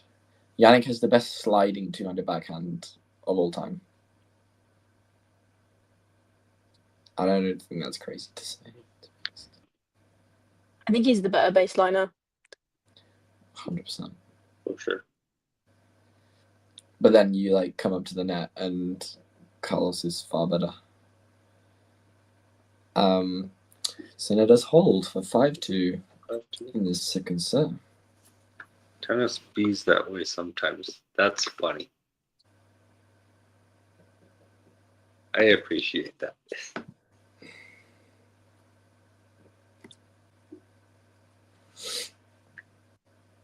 It's okay, Matthew. He held in the end.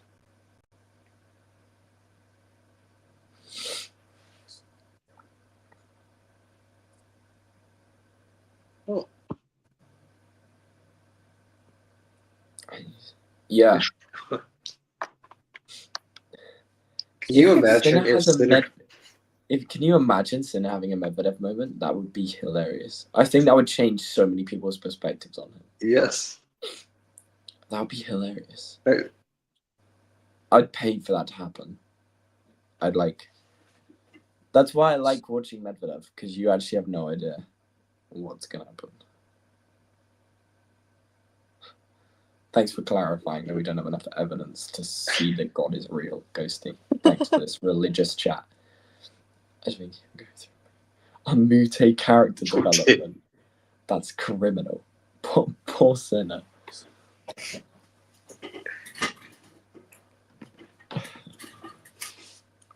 Are you saying that like Sinner has the game of Mute? That would be, or is it just he has the game of Mute, or he just acts like Mute?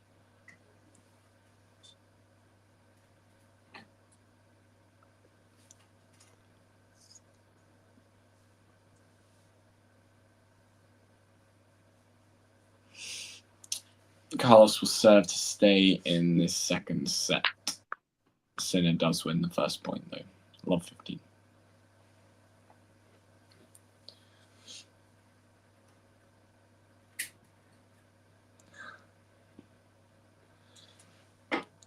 Of course. Ghosty, you could be god of science, but I also wouldn't know if you walk past me on the street. So, you know, like, it's, you know, you could be, but I just do not know who you are. I don't even know what you look like. At least you know what I look like.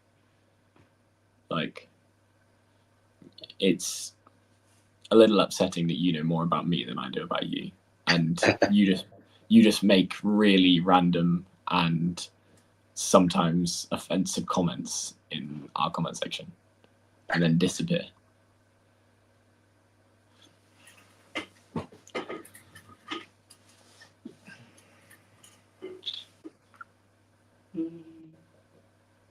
All right, 40-15.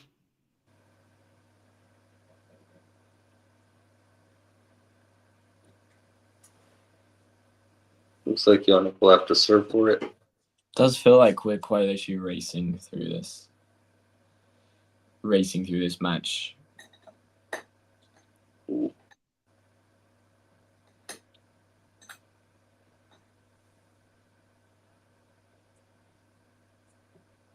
God, to be caught dead walking in the UK in September. It's not that cold yet. It's fine. It was like 25 degrees today. So. But it rained all morning. Oh, it didn't for me. So. There you go. I guess it depends where you are then. Yeah, true.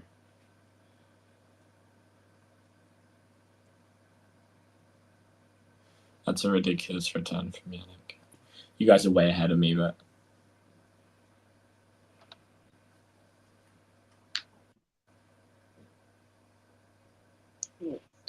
So 5-3 now. 5-3. This will be the most interesting game of the match so far.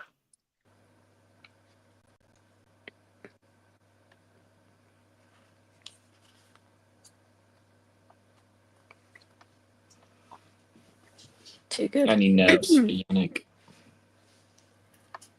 Probably not. The man eats nerves for breakfast.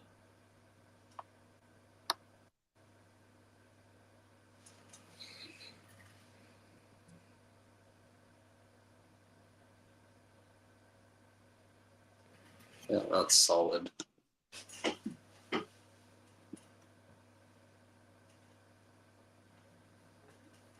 You don't feel like Alcaraz's level has dropped that much in this set. It's just that Sinner's kind of brought it back up, and there was that one bad game from Carlos. I mean, there was one bad game, and Sinner is playing like Jannik Sinner, and not whoever that was. That is.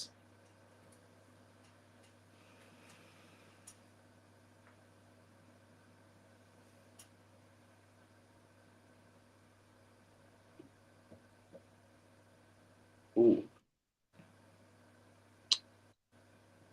Nice little switch up from Carlos.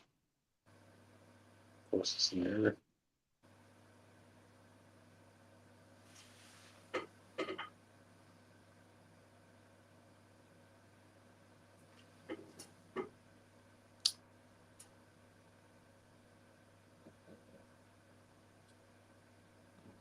Throw in the slice, yeah. Throws in the slice for 15 all. You guys, I think, are nearly 2 points ahead of me, but it's okay.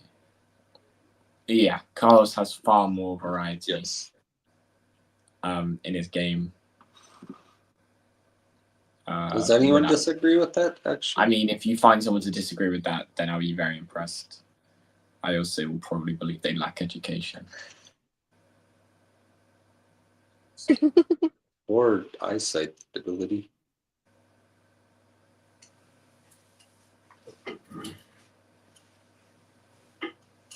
Oh, that's nasty. I'm trying not to look at the live ticker above us.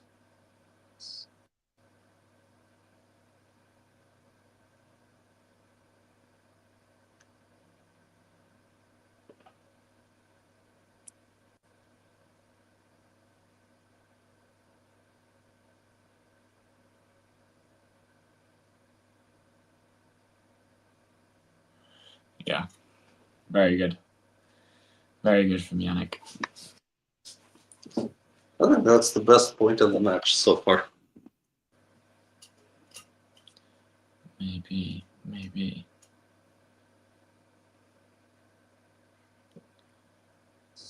Here we go. Nice serve. 2 set points. This is Inapenko. Does anyone have an Inapenko? Is that like a... Does everyone have an inner Ostapenko? Clearly you do. Clearly I do. Absolutely. Rachel knows that I'm a very big Everyone Inapenko. should have an inner Ostapenko, to be honest. Yep.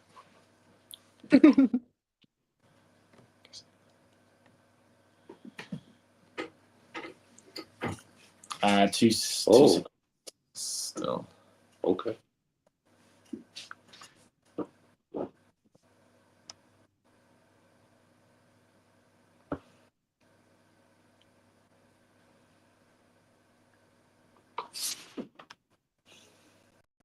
Why can't Sinner rock his own logo on his kit? Nike wouldn't like that. That's why. Nike would not like that. As Sinner takes the second 6-3, as we've just passed the hour and 20 mark. And it is 1 set all. Yeah.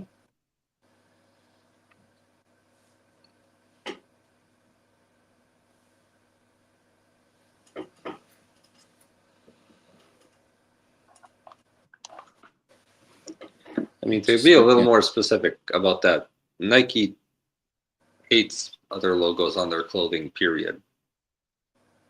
But then, like, also that's not like a sponsorship deal then either. Like, that's more like you're trying to, like, pass off Nike's equipment as your own. It's closer to that. Just looking at some stats here from set 2.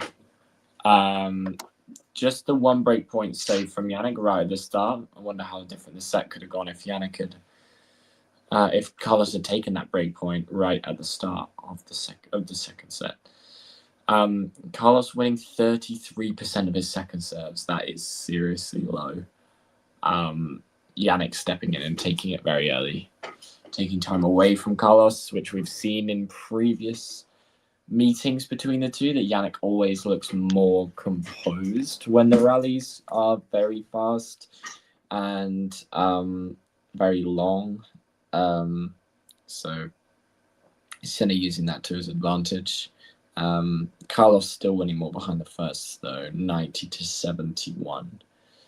So Alcaraz being less deterred by the Sinner first delivery.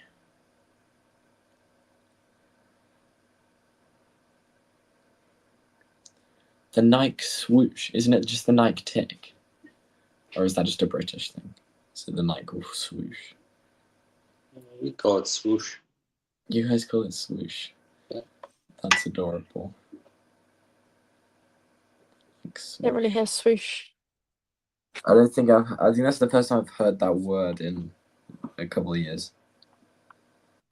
Swoosh. I've never heard tick. Yeah. You've never heard the Nike tick? No. As in, like, tick. The Nike tick. I've never heard it called that. Because it's a tick. Like, you know, when you're, like, the teacher's, like, marking your work, you get a tick. Mm-hmm. It's like that, the Nike tick. Yeah. Well, not tick ghosty as in, like, the tick that you can, like... Not the bug. Not the bug, yeah. T-I-C-K. Like, bingo, that's the one. It would look very different if it was TIC. It would be a small bug on the side of a... That would be very strange. It is Carlos serving first in the second. We're at 15-all. In the third, sorry. We're at 15-all.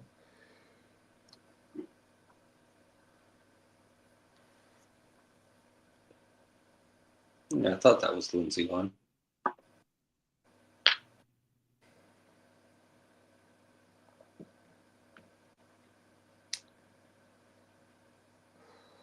Nice ace out wide from Carlos.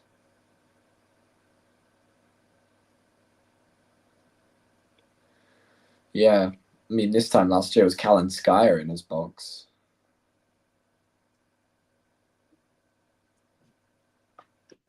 High five, Ghosty. Unworldly English folk. We created your language. Just saying. I was just gonna say that. Maybe you should use it better. No, you guys have just made it your own, and that's true. And it's just With your just swoosh. a lot worse with your swoosh, and your couch, and your garbage. You know, all of the above.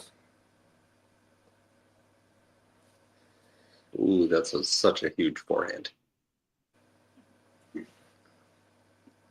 Alcaraz under pressure early in this third set.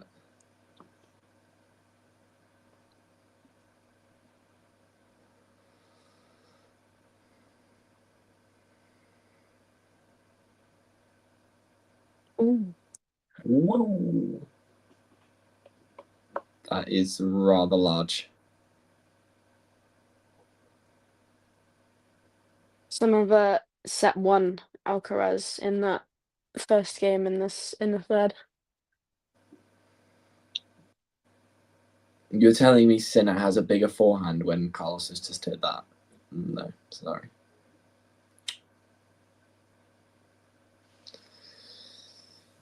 Alcaraz does hold to start off set 3. They get to 30 all, a little bit of pressure, but a very big forehand and a serve to the body. Oh, yeah. Fake drop shot again. Used to the forehand slice. Nice. Most underappreciated shot on a tennis court, forehand slice.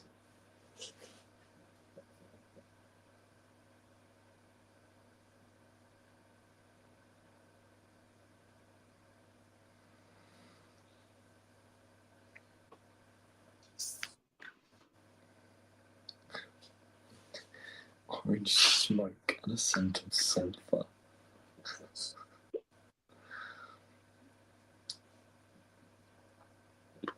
I just hope they both play well at the same time at some point. Yeah, I don't think we've seen that yet. I don't think we've seen them both play well at the same time.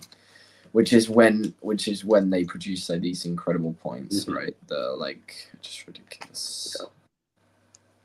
So we're like, it's not even an hour and a half in yet, and we're in set number 3. Set 3, yeah.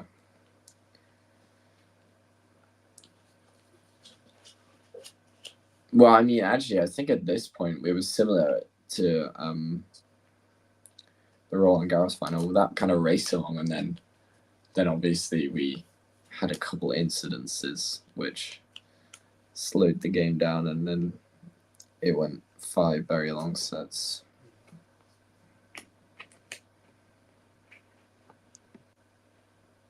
He would have been the first man to win the tournament without losing a set. There have been crazy. I'm surprised Fed didn't do it at some point. He dropped 1 once, but there have been several women who won the tournament without dropping a set. How many? I don't know what the exact number is. I know Raducanu was the last one. Well, yeah. I assume Williams did it at some point. Yeah. Either Venus or Serena. Carlos with a look into the Jannik serve early in the third. Carlos made 1-3 love. Was that historic because he'd been the first one to win a title at losing a set. First player. Yes, yeah. But he's dropped a set, so, null void now. Sinner just dropped the 2-1 to OG Alias. He's dropped both of them to Canadians. OG Aliassime and Shapovalov. Nadal did it like 4 times at Roland Garros, I'm pretty sure. 4 or 5. I can't remember exactly how many he did. But he definitely did it. Yes. 100%. I think he did it the year that he beat Rude in the final, like 3-3-2. Or he must have been even better than that. Like, just such a dismantling.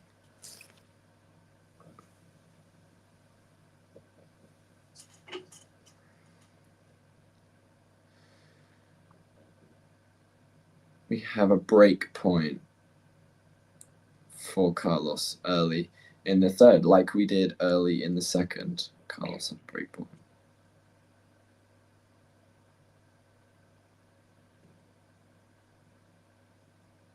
What a forehand. I think it just went out there.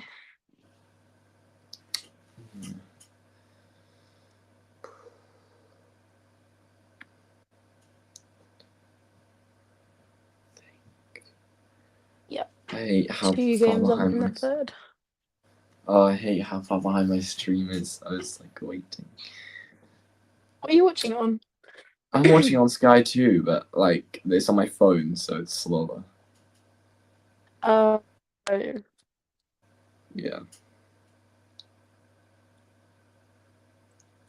The US Open is the only one of the majors where someone has not won it without dropping a set. Is the only one? Yeah. I assume Djokovic did it at the AO. No. Federer did, though. Okay. And then Wimbledon was Federer. Federer. There's actually 5 times at Wimbledon. How many times did Rafa did it at Roland Garros? Well, I saw it happen 3 times at Roland Garros. Has he won a... I don't know how many of those times were Rafa. Okay.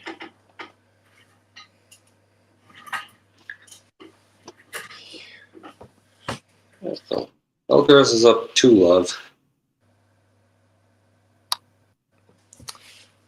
The movement from Sinner is just ridiculous. Like, any other person that drop shot is a winner. If not, it's a neutral ball that Alcaraz puts away, but Sinner is there always. Such a good reader of the game.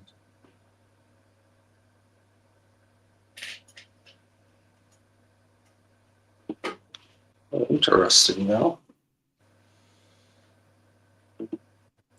I think it would probably be right if we had a really close set, as in like a tie-break set would probably be about right timing-wise. Alcaraz misses on the forehand. Sinner's got a love 30. That's been insane. I can't wait to watch it. Yeah, I'm looking forward to this. Fergus will watch this in a minute. Yeah, I'll watch this in about 3 points time. It's okay.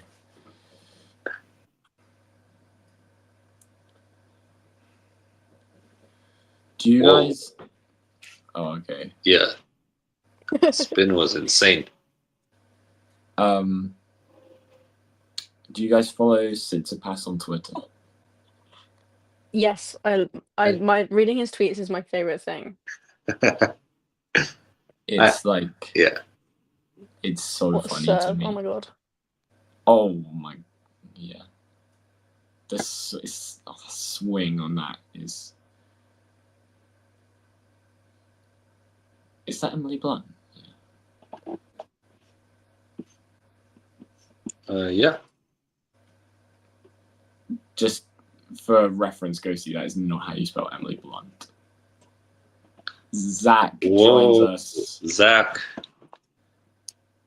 If you would like to unmute his mic. Yeah, you want to unmute yourself. How is it going, wonderful people? What's the latest? The latest is currently that this, to be honest, has not been the most thrilling final, if I'm going to be honest. But we're waiting for both of them to start playing well at the same time. That's great. So I have watched 0 seconds of this so far because I've just returned from the airport in a flight. So now it was very courteous of them to wait to make it good until I got here, and I'm really looking forward to that. Absolutely. They were literally thinking, you know what? Let's play bad till Zach gets back from his flight. I mean, famously, Carlos Alcaraz is a nice guy, and Jannik Sinner as well. And that just shows it. Look at the chat. The chat is popping. That's like, this is a we are in the finals of a major level energy that I'm seeing in the chat there. Rachel, I don't know if we've done a stream before together. I'm Zach. Great to meet you. Nice to meet you. I just found out that Rachel and Fergus go to the same university. Like, are doing the same courses. So who's got better grades? I don't know. I actually don't know. Oh, I think let's get at that that report card then. Let's see it. My money. Yeah. I'm not willing. I mean, Ghosty knows too much about me anyway. I'm not willing to share that. Hey, in the chat, weigh in with who you think has the better GPA. I don't know. What do they call it in the UK? Just grades. Just grades? Yeah. Grades. It's just a mark. Why do I obviously have better grades, Ghosty? It's just Ghosty insulting my intelligence more than praising yours, I think. Whoa. It could be a little both. It could be both. But yeah. But it's not. I doubt it. Probably not. It's probably not. Okay, yeah, Alcaraz kind of rolling here. Forgive me, I'm trying to get my stream set up, so I don't know what's happening. Zach, Carlos Alcaraz is winning this set.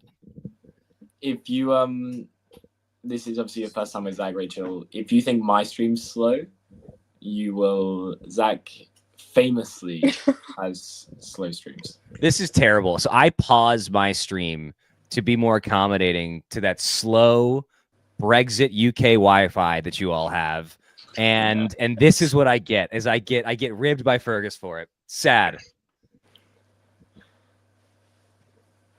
What even is that word? Kowtowing? What cow? What is that word? Kowtowing? Kowtowing? Oh, kowtowing sounds so much better though. Kowtowing. I haven't heard it either, to be fair. What is that? Fergus, could you say that word with an American accent for us? Kowtowing. No notes. What does What does it mean? What does it mean? Oh, okay. It's like bowing down to something. Yeah, it's like making way. You're like worshiping something. Okay. Yeah. Okay. Right. I'd like to put this out there. I think I've actually gone nearly 3 streams in a row without even mentioning Jack Draper. So as he mentions Jack Draper, and I'm not going to talk about him. I'm not going to talk about him. It's a real shame he went out in the second round. Yeah. I'm not nibbling. There's zero nibble. There is zero nibble going on. I found inner peace. Very good for you. Thanks. Thanks. I'm still waiting for. I'm still waiting for this match to like. Actually, it feels like it hasn't actually started yet. As in, we're kind of racing. Maybe we'll race through the first 4, and then the 5th set will be like an hour and 20 long. And it will go down to a 5th set. It will have a super tie break. Super tie break, yeah. I don't hope that happens, but Alcaraz has 3 more break points. Sinner missing all over the shop. I say missing as Carlos nails the baseline with a return. And then unleashes a ungodly forehand. So tell us, I mean, gang, like what's for those of us that are just now tuning in, like, is it that they're playing sloppy? Is it that one just kind of goes to a level above? Like, how do we get here? First set was Carlos playing great. He only dropped 3 points on serve in the first set. And every Jannik service game got to deuce. So it was like Carlos playing great and Sinner playing terribly. Set 2, Sinner looked like Sinner, and Alcaraz really just had one bad service game. And then third set, so far it's just been all Carlos, and Jannik has fallen off a cliff again. That's like Spark Notes version of it. Rachel, would you care to comment on the allegations that Alcaraz is a serve bot? No comment. Interesting. That's crazy. You can't say that. I mean, I feel like, I don't know. I feel like you can say about Sinner as well, though. Oh, that's an interesting take. Alcaraz Who does is more the great serve for love. bot? Oh wow, yeah, Alcaraz really in the driver's seat now. Yeah, it's 4-love here. Brendan would be disappointed in that take. Brendan would for sure be disappointed in that take. Who's Brendan? Brendan's our lecturer. Ah. He's our professor. Sorry, our professor. Professor Our Brendan. professor at university. Yeah. One of my favorite things about being part of the talking tennis community is we just have a buffet of accents, and We do. no American can do any other accent particularly well, and everybody else can actually do a pretty good American accent. It's a real, and I guess there's no better cultural example of that than Bridget Jones's Diary with Renee Zellweger. I'm not gonna lie. What a pick. What? I've never seen it. I'm sorry. Oh, see, Rachel clearly has, and that would suggest again that she But does so have that's better grades for highly hers. disappointed. How does that make any sense? See, if you got better grades, you know. I need to stop nibbling. I need to... What do we think? I mean, this is not a particularly interesting set, despite it being the two best players in the world here. So, like, Kit Dr. Zach wants to know, like, what do we think of the ensemble for each player? As in the team?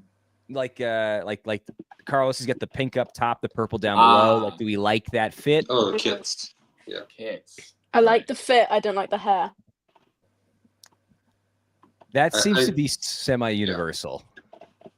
I don't know why he ever agreed to let his brother cut his hair. I don't mind that's a terrible decision. I don't mind it. I think it's okay.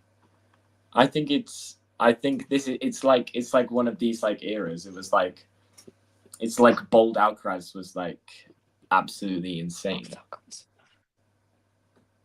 I think I enjoy a nice summer buzz, like when it gets really, really hot out. And so I can understand the why behind it. But yeah, he did. It was real short. It was like this length to me is like fine. Too short. It was too short. Yeah. It like, was this a would have little been a good place to start. Yeah, agreed. Where he started was really close to American History X, another movie. I'm not sure if our pals in the UK have seen it, but yep. I guarantee that Ghosty has. Ghosty for sure has seen that. Sinner just with the one winner this set. One winner Sinner. One winner Sinner. Bingo. That is.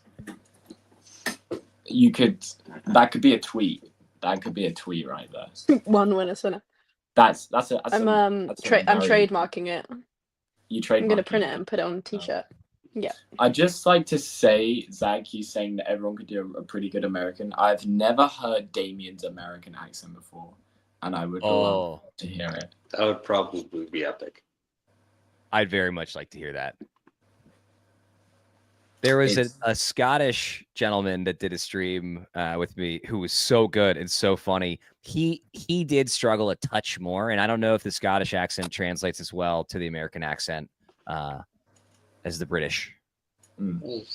What? Who's Scottish? Tom? Tom, I think it was. Yeah. Tom. Yeah. You haven't been on a stream with Tom yet. We had such a fun stream that we got him to say a naughty word by accident. and in the chat, they're like, possibly have been trying to cover to get him to get to this situation. Oh man, it was just a good match, and it was like I can't believe that kind of thing. Right. And the YouTube comments were very helpful and well intentioned. They're like, don't say that, it's gonna mess up the algorithm. But no amount of reminding could have stopped that from flowing out. It was so natural. I'm sure our producer absolutely loved when that came out.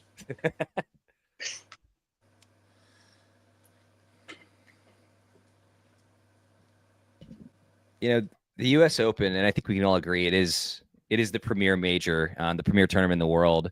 It's there comes almost a sadness with it because we know that we're not going to get this again until January. And so I do feel a certain, I don't know. I have mixed emotions about this match today. I would like, first of all, to get Rachel's opinion on can you rank all the slams, please?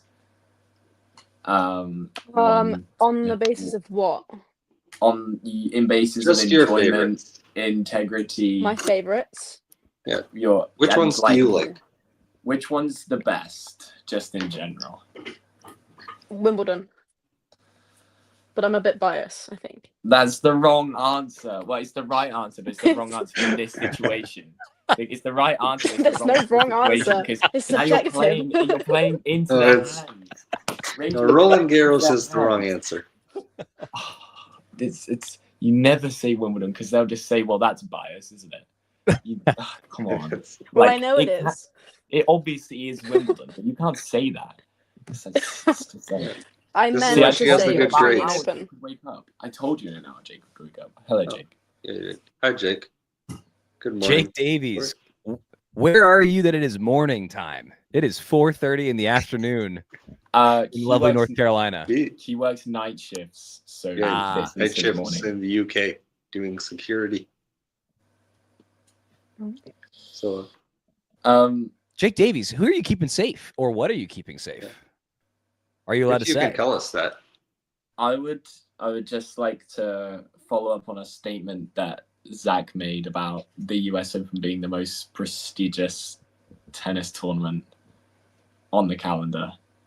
I'd just like to say it is one of 4 very prestigious. It's one of 4. It's not because it's one of 3. One of 4.5, really. One of 3. Indian Wells. Yeah, if you count Indian Wells and maybe don't count Roland Garros as much. Wait, Carson, are you a French Open hater? I am a French Open hater. Oh, classic American. Classic American hates the clay. Oh. Would you? Well, I love the clay. The problem for me is the French, but the clay I very much do enjoy. Yeah. I do like the clay. The French part of it is problematic. What's wrong with the French part of it? That's a lie. I'm being silly. That's like an American stereotype that we don't like the French. Yeah. I love the language French. I love getting cigarette smoke blown in my face, and I love a good baguette. So I have nothing but kind things to say for the French. Senna has 2 points for a game here in the third, which he does take. I've just seen on the live ticker ahead of him. Yeah, he did take it. He did. 5-1. So you're like 2 points behind him? Your stream is like falling even further behind. Yeah, I don't know. It's upsetting for me. I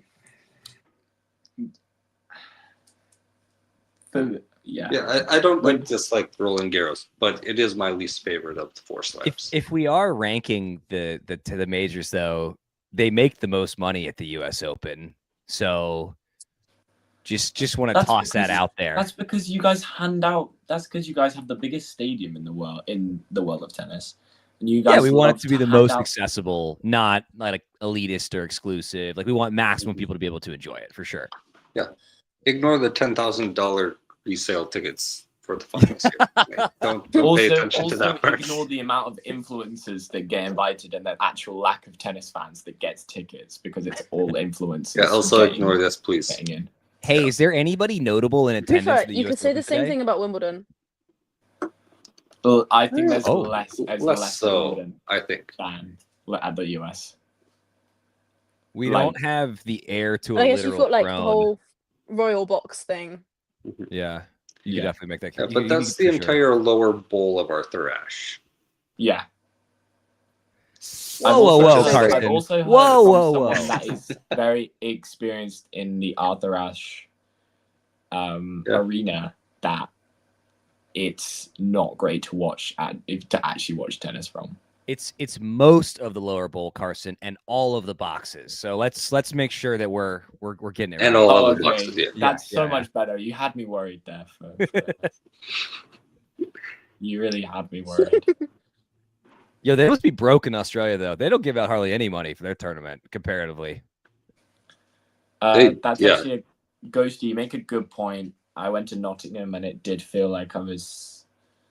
No, it was good. Like, but the stadium did like the center court was like. It did feel like I was very like it was quite exclusive. There was like I don't know how many it holds. It holds like something like 4,000. Oh, less than that. And there he is, folks. Oh, Alcaraz. It's also is quite taking in a set weird 3. place. It is in a weird place. It's literally by a main road and by the university. It's a little strange. As Alcaraz does take the third. Well, Wait. I still feel like we're waiting for this match to really like kick into gear. Has there been a moment of real drama in any of the 3 sets so far?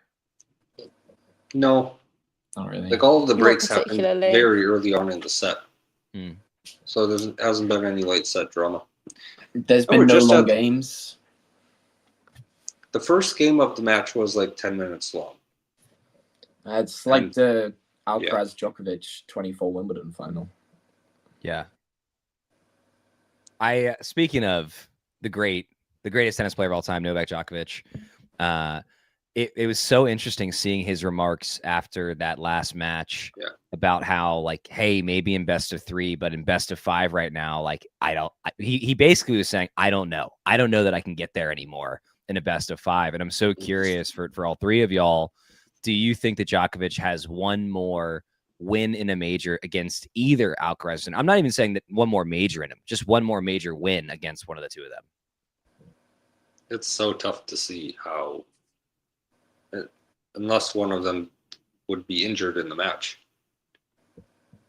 Like just over the course of having to win 3 sets, like it's a 3.5 hours that you have to play to do that. And as much as anything, it doesn't sound like he believes that he can do it anymore. I don't see it. I was thinking Wimbledon this year would be his best chance, and he got cream crackered at Wimbledon. So I am absolutely going to steal that phrase. I agree. Cream crackered. Yeah. Cream crackered, yeah. So Ghosty in the chat says he's 38. I don't see it. Even in Australia where he dominates, I think that is more or less spot on. I guess the one place that I could kind of squint and get there is Australia, because nobody's coming in really in form. Everybody's taking the off season. You know, maybe he's a little bit more equipped, I think, at this point to go into a major without a ton of match play in the build up to it. And so I don't want to say that Australia 2026 is his literal last chance. I think it might be though. I just don't see how he can get it done at the French again. I don't see how he can get done at Wimbledon again. And, you know, it's not like he's getting younger. It's not like these guys are getting worse for the US Open either. Yeah, for me, Wimbledon this year was his last chance to win a slam, and it's gone.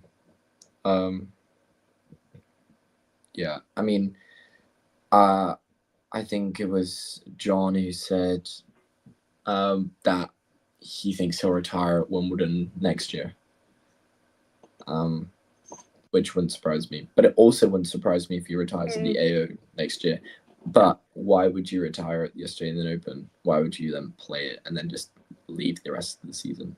I think if he wins one more, I think that he retires after that. I think the same way Pete Sampras did after his yeah. No, if Djokovic wins one more, he'll retire on the spot. He'll lift the trophy and then be like, "This is my last ever match. Thanks, guys. Bye." Yeah, I do think Australia might be his last chance. Yeah, just for a lot of the reasons you said, Zach. Like, it's the very beginning of the season. No one's exactly in full tennis form at that point yet. And that's kind of his chance. Yeah. And he's so comfortable there as well. As we are underway now, a couple points into set number 4. Sinner hoping to get back in it. Alcaraz hoping to close this out. I think that he would absolutely be thrilled to get a repeat of set number 3 here. The pink and purple. I like the color. I think that the monochrome that Sinner's rocking is, like Sinner, kind of boring. But I think Alcaraz got a little bit of panache to his fit there. Yeah, I agree. I really like his trainers. But yeah. I think it's quite funny how Sinner and Alcaraz get their own kits and then everyone else has to choose. Like 1 of 3. Yeah. I mean, I guess. Yeah. And so Ghosty points in the chat that maybe good question. Does Djokovic regret not retiring after the gold? And I think it's sort of an open-ended question. If he doesn't win another major, yeah, I'm sure. Like, I don't know, winning another Indian Wells is not going to get him particularly excited. That's not going to cut it. Which is kind of crazy. Another major get him, though. How many Indian Wells has he won? Just as a curious. Oh, that's a good question. I'm gonna guess 5. I'm gonna guess 4. Rachel, Carson, chat. What are your guesses? 4? 4. Think so? I think it's probably 4. Well, I mean, DK's too busy watching Challenger finals. He has 6 to watch today. It's a very busy day for him. According to Google AI overview, Djokovic has won 5 times: 2008, 2011, 2014, 2015, and 2016. His 5 titles tie him with Roger Federer for the most Indian Wells championships, though he has not won the event since 2016. And even with that in mind, yeah, I don't think that he's like getting worked up. Can you name all Indian Wells winners since Djokovic last won? That's a question. Okay. I definitely. Alcaraz is 1. Oh, no. You got to do it in order. Definitely not. Definitely not. I'm here for the color commentary. I don't know anything about that kind of stuff.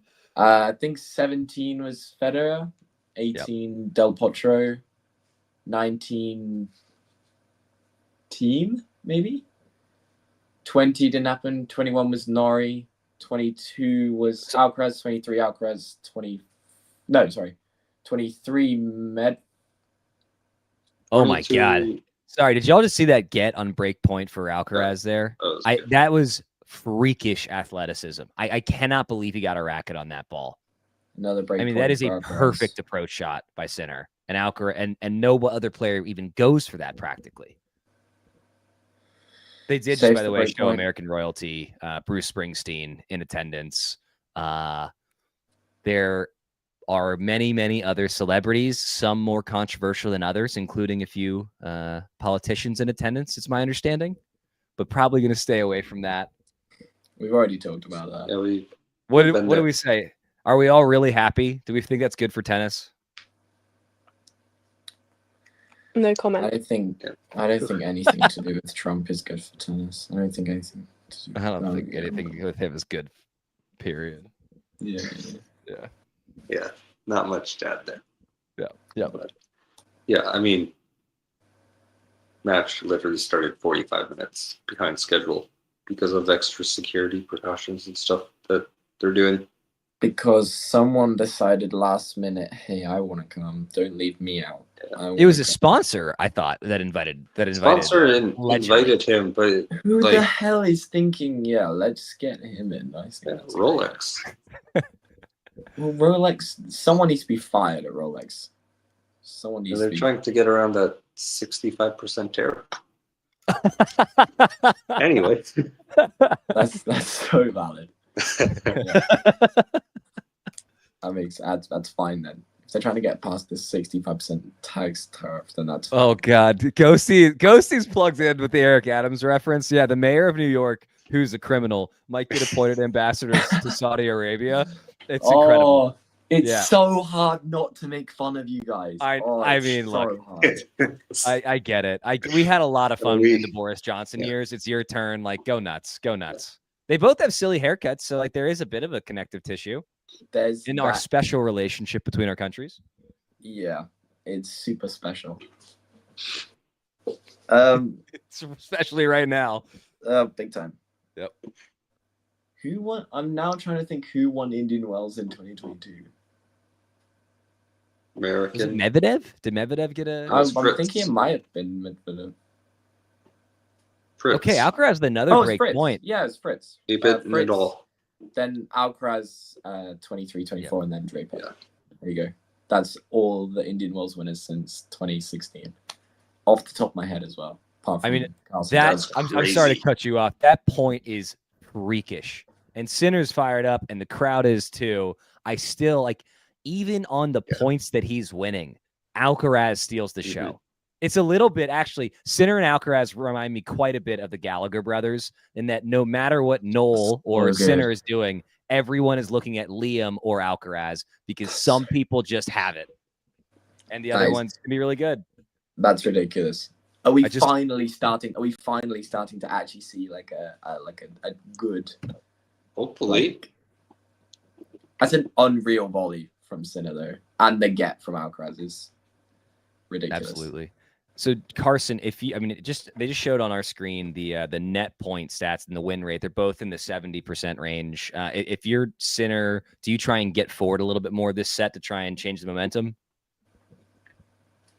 Might have to. Nothing else is really working consistently anyway. What's so crazy is there's not another player on the planet that could be the case against because he's got the best rally ball that we've ever seen in the history of tennis. Really? Yeah. Straight up. Sinner? Yeah, Sinner. I think Sinner has the best rally ball in the history of tennis. His median shot level is so high and it's got so much pace, so much spin, so much depth. I don't think we've seen anything like it before.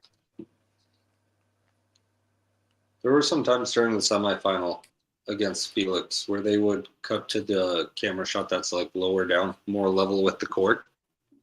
It is insane to watch the arc of his ball, like over the net and then just drop into the court. That second serve's not going to cut it. Absolutely. To Ghosty's point, yeah, I think Sinner has the high. I would say that Sinner has the highest floor we've seen since, I don't know, dare I say healthy Nadal? Probably. No way. Who's had a higher floor since healthy Nadal? Alcaraz. Alcaraz has a higher floor than Sinner. No, Alcaraz has a higher ceiling than Sinner, but like Alcaraz has off days. I'm thinking. Sorry. Yeah. No. Yeah. True. No. Look at that 86-mile-an-hour backhand winner. So casual. Just, I mean, like, what do you do? Hopefully we see a little bit more of that from Sinner and great aggression from him, both on the serve and on that backhand to try and get back in this. Who do I prefer, Ghosty or Nerlan? Yikes. That's a tough question. Dream blunt rotation. Ghosty and Nerlan. That is genuinely. It depends who's made the more outrageous comment on the day. Yeah. Nerlan hasn't even been here, so. No offense, Ghosty. I'm gonna go Nerlan. But if Nerlan was in chat and you weren't, I would have said Ghosty. So And Sinner has matched his effort and results from the third set, and is now on the board first. Up 1-love on serve, live from New York. It's Sunday afternoon. That was a better game in terms of actual quality.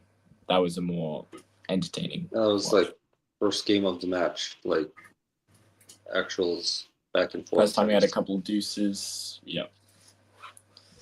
fine.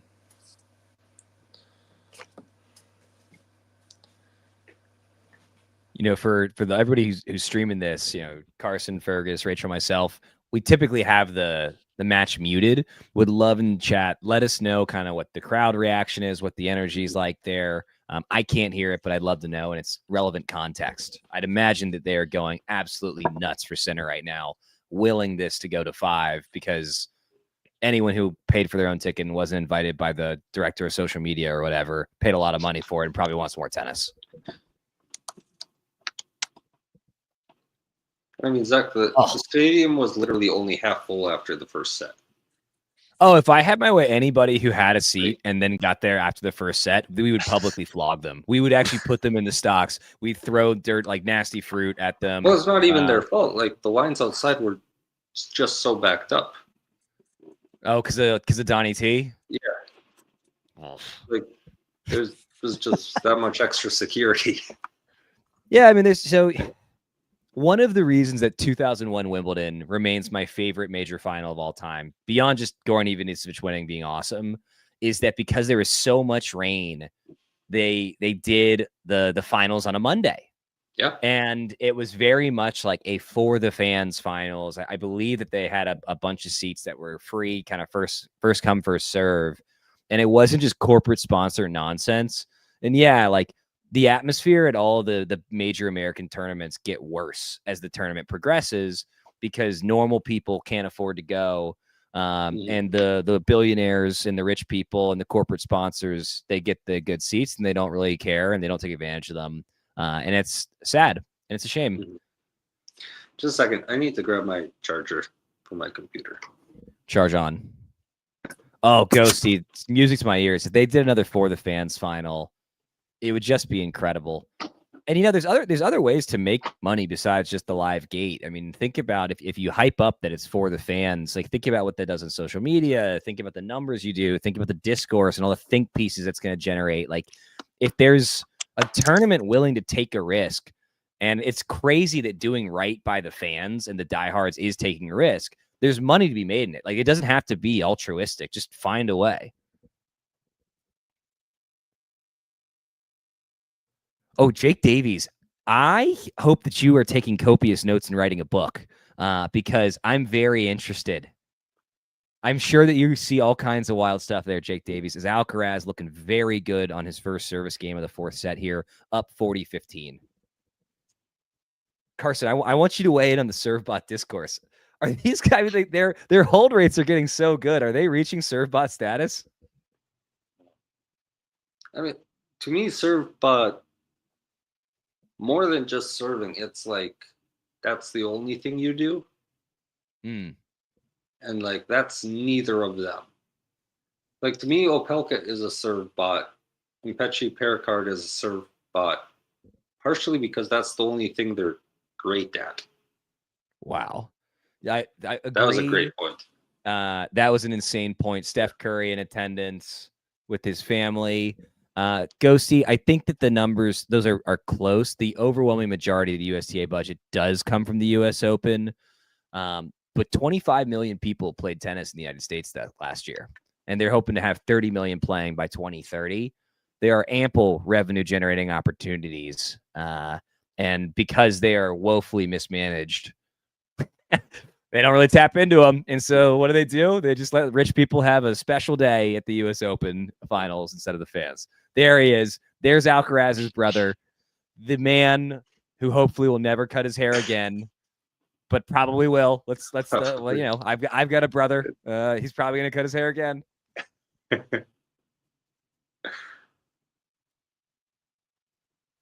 Yeah, I mean, you and I could have a much longer conversation just about the entirety of the USTA and what they do and do not do for tennis in this country.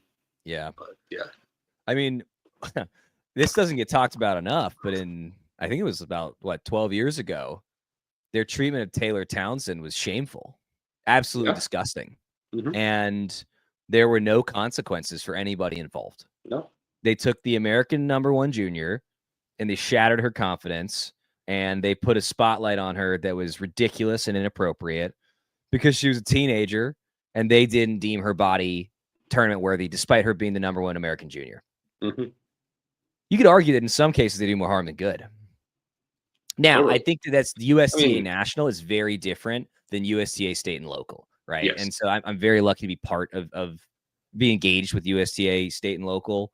And those are the folks that are running leagues, and they're making fun stuff happen. They're helping people get into tennis. They're boots on the ground. They're not in some fancy office building making stupid decisions and mismanaging money. Yeah. That's Jane, welcome to the chat. Yeah, Janie's here. Yeah, she's just kind of been lurking in the background. I think she's been here the entire time. She was here. She's like commenting about a bunch right at the start of the stream. Like, also, this is why Naomi Osaka plays for Japan and not the US. Like, Hey, speaking of, I mean, I watched some of that Osaka Anisimova match, and I got pretty darn excited. That was one of the best matches I've seen in a minute. I mean, dare I say that's the most fun I've had watching tennis, and I have a lot of fun watching tennis since the French Open final. Certainly a more enjoyable match to watch so far than this one. Although there have been some bright points, but I mean, we haven't had a good set yet, and we're in set number 4. Hello. Yeah, women's semifinals. Women's semifinals and finals were an incredible set of matches. Yeah. I actually, that was quite, I'm actually glad it was, because for me, you were mid-sentence, Zach, and then you stopped talking. So then I took over talking for you, and then I realized it was me that froze. Oh, no. So I was talking to no one for about 20 seconds before I realized that it was me. I don't think I realized Patrick McEnroe was in the booth. He was, I believe, the head of USTA when Taylor Townsend was horribly mistreated. Like I said, no consequences whatsoever for people making bad choices in American tennis at the highest levels of the governing body. Am I a broken record on this, Fergus? Both of you guys have done enough streams with me where it's not a broken record. It's a record I like to hear. It's music to my ears.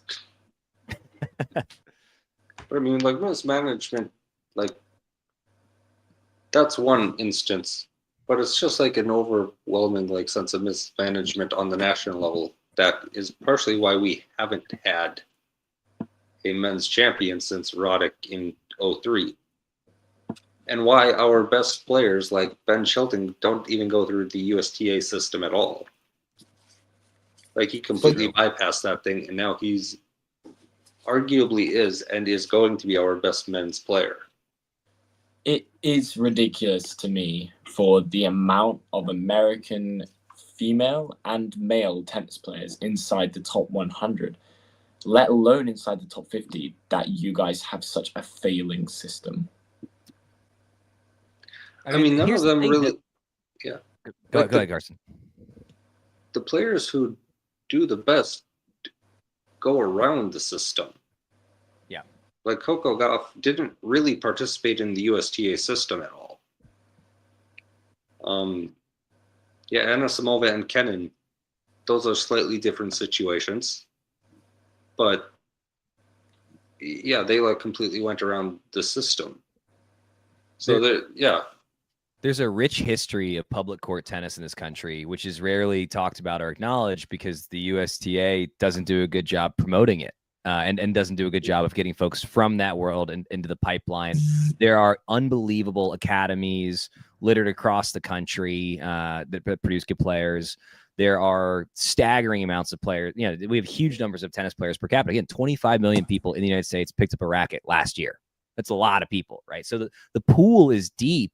And yeah, you're right, Fergus. Like, it is kind of shocking how few of them have come through USTA systems and programming. And I think, while I rip on them, it's not because I just want to tear it down. It's because they can do so much more. There are so many resources available to them because of the US Open. And I just would love to see what we could do in this country if they were a little bit more effective with how they manage things. They also like completely gutted the development coaching pipeline a couple of years ago. Talk about that, Carson. Yeah. Yeah, I'm like trying to remember details now, but there was like essentially the program that's for the coaches to develop young players. So this is like teenagers that like they're not even playing ITF tournaments yet. Yeah. So essentially, there's like in the program, you were able to get access to free coaching, where you could go to Orlando, where like the primary development center is at, and like there would be coaches there, and if you were part of the USTA system, you would have access to that level of coaching, and their budget got cut by like 85%, I think, a couple of years ago. Wow. So it's like essentially non-existent now. Yeah, Andy Roddick talked about that on one of the first podcasts that they did. This was a year and a half ago. I think if we just said, you know what, it's time for us to start anew, and we put Andy Roddick and Sam Querrey in charge of things, like they would get better. The system simply would get better. Is the way to improve things just to put Sam Querrey, John Isner, Stevie Johnson, and Jack Sock in charge? Is that the way that you guys fix things? You just put the no major podcast in charge of the USTA?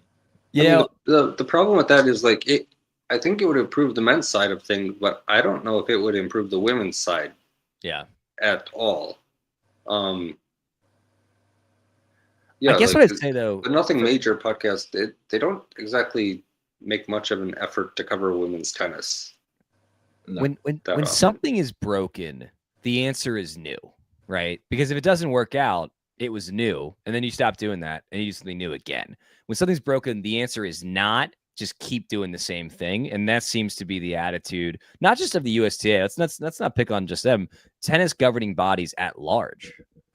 The LTA, respectfully, it shares many of the same problems. It shares administrative bloat. I was about to say, don't say respectfully. There's nothing they should be respectful about the LTA. Oh, so let's talk about it, Ferguson. And tell us, like, are the things that Carson and I saying, are they ringing true for you with the LTA as well?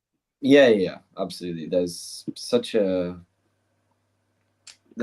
stunted sort of non-progressive mindset towards men's and women's tennis, and it's just like, it's really quite interesting that we fail to invest in proper clay courts, and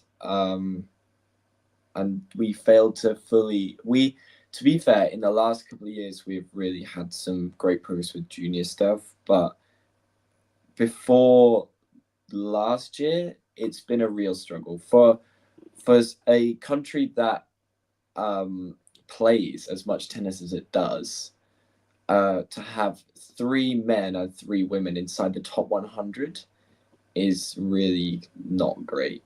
Oh my God, I'm sorry to cut you off, Fergus. That point was just another absolutely ridiculous one, and I do feel like we are starting to see flashes of the match we're all hoping to see in this set.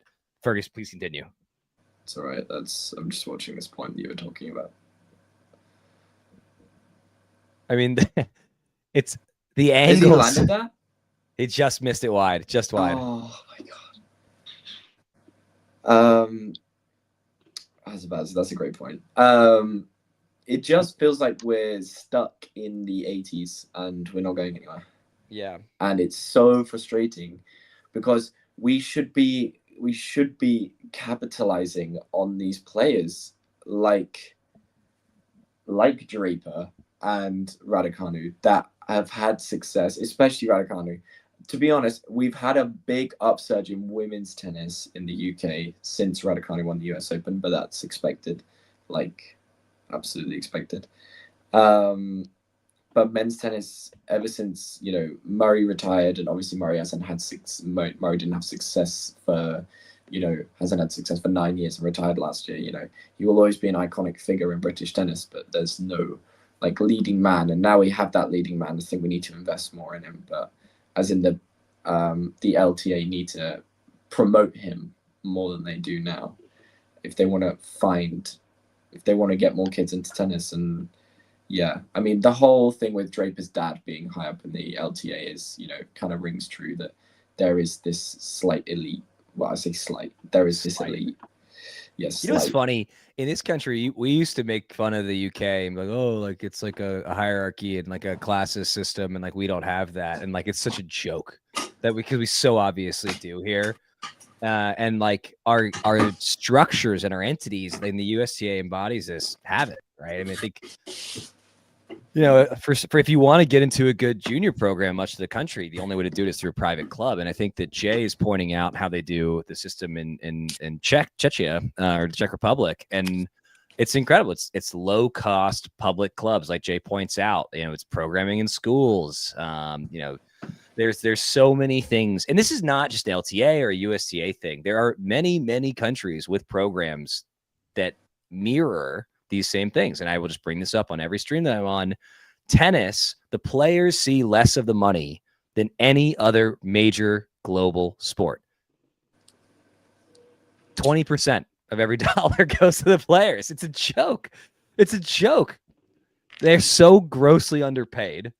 And it's because there's these cushy jobs for men in suits who aren't worth a moment of our time. Great point.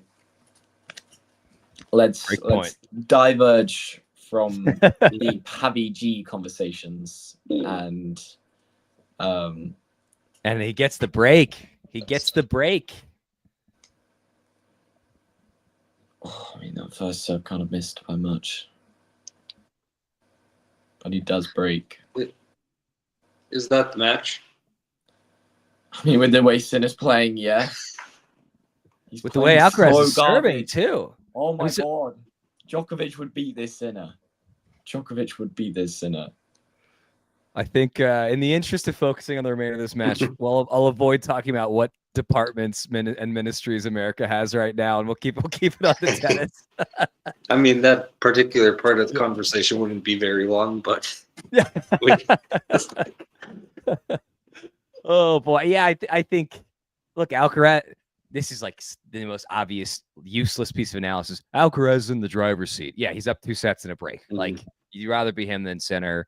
I will say, if Sinner manages to claw his way back into this and get back into the set, maybe even take it, you would assume that he's got a little bit more momentum going into the fifth. And so, Alcaraz should strive. Again, so obvious, like easy analysis. He should strive to close it out here and not spend an extra set on the court before he gets that $5 million check. Replace Patrick McEnroe in all of his analysis, or even John. I forget what the exact. If you think you sound like a broken record, Zach, you should listen to John McEnroe. Hey, you know what? We rip on tennis commentators, and rightfully so. But who are the ones that y'all enjoy outside of the Talking Tennis Network? Robbie, what's his name? I can't remember his second name. Robbie Ginepri? Yeah, it might be South African. Yeah. I forget what his last name is. Robbie is great. He is great. He gets up for every single match. He always comes up with great one-liners. He brings energy to a commentary stint. I also think that Mark Petchey is actually very good. I prefer Mark Petchey to there are two main ones on the Sky. Robbie Koenig. Oh yeah. Robbie Koenig.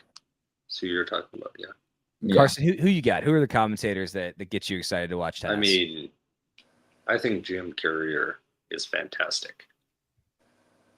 I think he's probably the best one at Tennis Channel. Yeah, now. I love Eubanks a lot.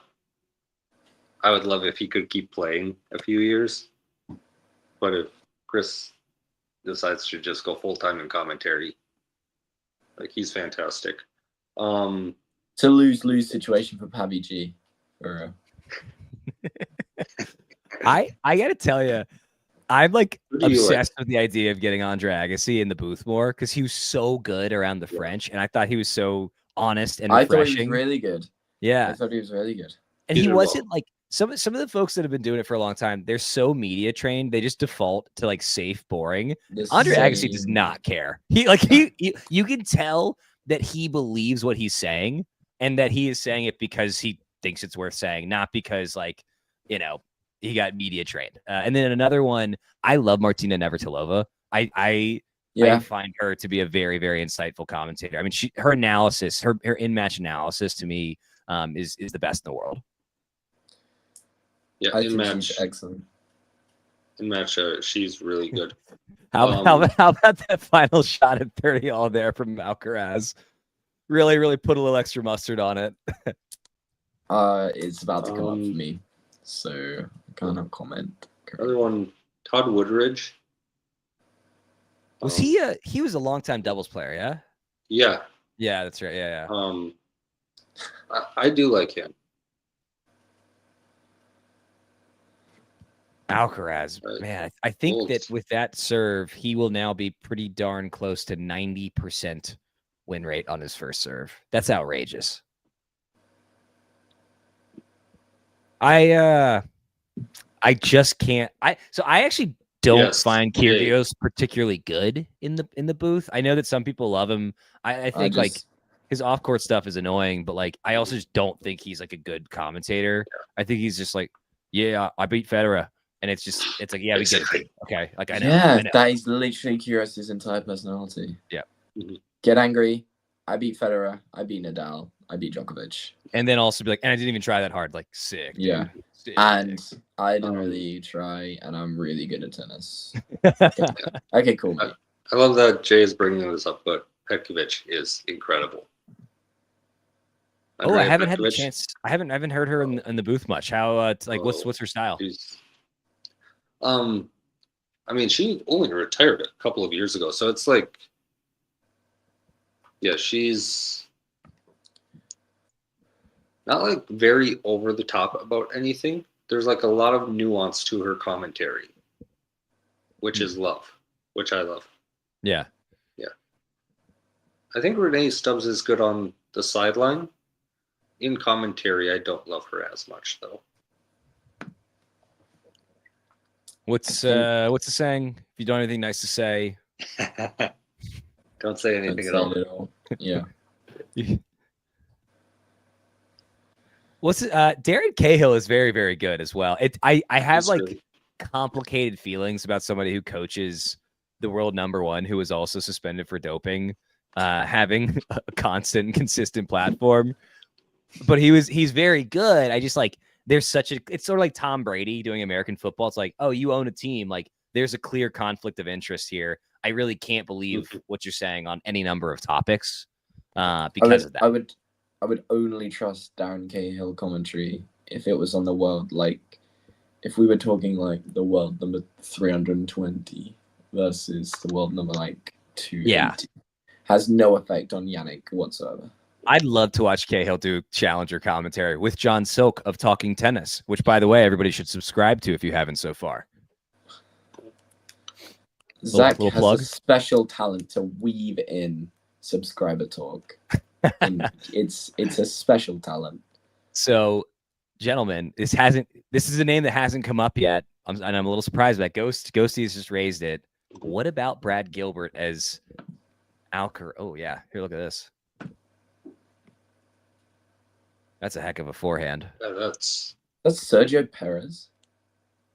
Sorry, 99-mile-an-hour forehand. I think it's Sergio. He and Carlos played golf 2 days ago, 3 days ago. Yeah, he's the new Cadillac driver for next year. So what do you think, Brad Gilbert? Bringing up Brad Gilbert, I can do without the cheesy nicknames. But I think we're all probably in agreement on that. But I do think he has some good insights on commentary. But yeah, some of the nicknames and like calling a forehand a fear hand. He used to make Marcos Bagdatis matches unwatchable because he would say the Cypriot 400 times a match. Really quick aside, Jake Davies, thank you so much for asking. We are 5 weeks out, October 11th due date. And then that's 2 days after my birthday. That would be it could be on your birthday. I don't know. That would be so cool. Wow. American Fergus on the way. October 9th. I am October very 9th. happy for you and your wife. Thank you. Thank you to you. Yeah. Thank you to Jake and the whole gang. Yeah, I think we timed it actually. We wanted to make sure to have this baby in the off season, so that way I could be back in the swing of things for the Australian Open. That was actually the primary focus when we decided to reproduce. That is peak talking tennis commitment. That is peak. No one has ever been that committed. Like, that's so funny. And next year when I stream with you guys, I'm like, you're just gonna see me like look and then just take off, and it's because there will be like a screaming pooping child in the background, infant in my home. I'm not gonna see Zach for 4 months, and then January 15th,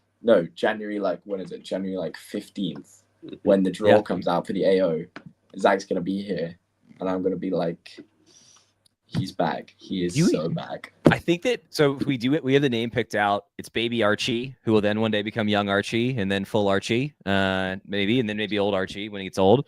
I won't be around for that last one, probably. Although with modern medical advances, you never know. You never know. Yep. Maybe Archie, soon to be Archie. Archie, what's your I can't pronounce your last name. Sorry. We're naming him actually after our favorite British royal, Meghan Markle's son. Nice. I like I'm kidding. It's my wife's granddad. Maybe he'll be the next Jannik Sinner. You never know. Maybe.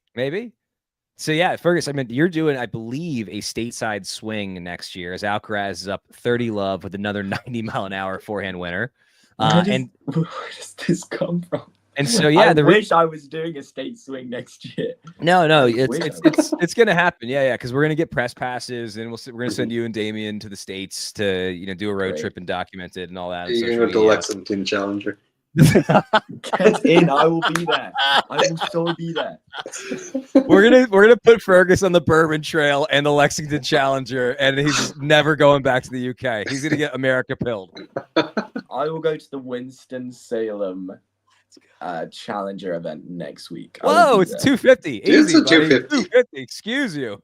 There's a Winston-Salem Challenger event next week. Wait, really? Yeah. Guys, come on. Oh, wow. Pick it up. That's right. That's close to me. Pick it up. Okay, by the way, Alcaraz up 5-3, center serving. Alcaraz 1 game away from the championship. His 6th major, I believe. Yeah, this would be number 6 for him. 6. US 22, Wimbledon 23. The 8th straight major for Alcaraz or Wimbledon Sinkraz. 24. Yeah, Roland Garros 24, Wimbledon 24. Roland Garros 25, and then spin number 6. Just want to try this out. Janlos. Did that work? No, I don't like that. We're going Sinkraz. We're sticking with Sinkraz. Okay. Sinkraz is better. Sinkraz is better. I'm not 100% sure that a third member of the Big Three is coming. It could be 6 years of this. Like their level, it's like they're playing a different game than everybody else. Like the distance between number 2 and number 3 to me is greater than the distance between number 3 and number 32 right now. And I don't think we've seen that. I mean, gosh, I guess briefly Federer and Nadal before Djokovic came up. Oh, God, no answer. Whoa, Nerlens, respectfully, we're gonna have to go Fergus above Boris Johnson. Yeah, we're taking Fergus on. I actually think this will probably be the case. I think it would take a couple of years for anyone else to catch up. But for me, no, Shelton does not beat either of these two. On the right day, there's the number of players that can truly push them. Shelton, I will say Draper, and maybe Zverev, and that's kind of the list, right? No. I mean, Zverev can push Alcaraz. Those two. I genuinely think it's just those two. Just Draper and Shelton right now? Just Draper and Shelton. I mean, as far as both of them, yes. I mean, Zverev has Musetti, a pretty good record maybe against if it's Alcaraz. not on a hard court. If it's not on a hard court, Musetti can push them on the right day. Yeah. Grass and clay, Musetti, but hard court, no. I mean, Djokovic, when was the last time he pushed one of them? The Olympics, I believe, yeah? No, it's Alcaraz. Alcaraz is the Australian. That's right. Alcaraz at the Australian. That's right. That's right. Sinner up 40-15, trying to stay in this. Yo, if Ben Shelton and Trinity Rodman have a kid, whatever sport they want to be good at, like she's got the feet, he's got the hands. Like, yeah, they're both freak athletes. What should be like a really niche sport, like dressage? If they have a dressage world champion, I'm gonna walk into traffic. Say that again. Dressage. Dressage. Yeah. Is it dressage? Dressage. Yeah. You sound familiar. Was that a hobby or what? As in like, do you mean like horse riding? Yeah. That would be the biggest waste of athletic talent. Checking you did mean horse riding. I was like, well, at first when you said it, I was like, what the hell is dressage? Like, what the hell is that? What's the sport? I like sometimes my wife and I talk about this. Like, what's the sport we'd be like the least excited about our child doing? And dressage would. I mean, hockey is the honest answer because the times that you wake up to do that are brutal. Carson, you're from the Midwest. You know better than me. Yeah, I'm from Minnesota. Field hockey is great. That's a fantastic sport. Ice hockey is awful, and we've got a nice extended rally here. Let's see how this shakes out. Alcaraz in the net. There holds. My girlfriend plays a very good standard of field hockey here in the UK. Okay, is she a collegiate player? Yeah, she is. That's awesome, man. Yeah. Outkick the coverage is what we might say about that in the States. But Nerlon has a good question, and I'm curious, by the way. Guys, do we think that Alcaraz is simply better than Sinner right now? As in today? Like their overall games stood next to each other. Period. Not just today, but like right now, who's got the higher level? It's so tricky to say because they're so different. Sinner is the most fundamental tennis player you could ever see, and he just does everything that you need to do in a rally perfectly, absolutely perfectly. Whereas Carlos has so much more variety to his game and can hit 110 mile an hour forehands for fun whenever he wants to. Like, it's hard to compare. But for me, Carlos overall has a better game. I also think Sinner's one main weakness is, well, two main weaknesses that he has is his net game and his physicality. And Alcaraz has him covered on both. I think that loss at Wimbledon has actually been great for Alcaraz. I think that we've seen him since then go to a different level. And I think his record reflects that. I think that like the caliber of tennis he's played since then reflects that. I think, this is why it's so important to have, a rival, right? Like they are pushing each other further and further in the same way that French Open loss was so important for Sinner to go to another level at Wimbledon. And so I think we're just going to see them leapfrog each other a bunch, hopefully over the next decade. I think for me, overall, I think Sinner is a little more well-rounded. Like Alcaraz has a better variety of game, but there are less things that Sinner is weak at. Not that it has to be like a surface-specific thing, but Sinner has had championship points at Roland Garros. Alcaraz hasn't been to the semis in Australia yet. And so I think like Sinner's weakest thing is stronger for him than Alcaraz's weakest thing is for him. Is that because Alcaraz is having too much fun in the off season? Sorry, I'm gonna interject. You guys are probably a point ahead of me, but just the way that Jannik was slapping the ball there and the pace on the forehand and Carlos kind of, reflecting so easily. Yeah. For me, that's Sinner giving everything he's got into that 1 point. Yeah. And Carlos still wins. That's a perfect representation of this match for me. I think you're on the money. There is exactly one person on the planet that can handle that pace that way. It's Carlos Alcaraz. And I think Carson, I think you're right about the well-roundedness, the technically soundness of Sinner. But if somebody can handle that pace and use it against him, like, it almost doesn't matter. And so I think that Sinner is probably better against I think that he is better against more players in the top 100 than Alcaraz is.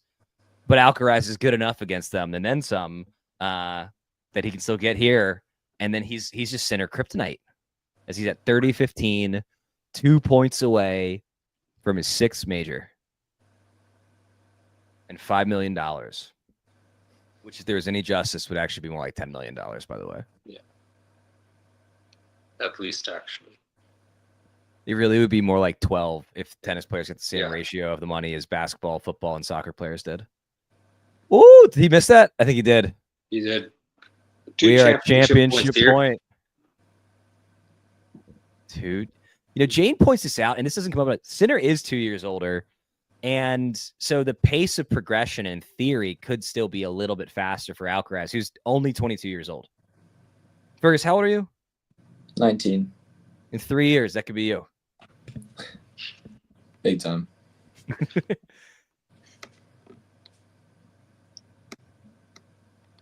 Okay, bet, Fergus, does Alcaraz collapse if he wins this? Yeah. Oh, no, he doesn't. It needs to be 5. He doesn't.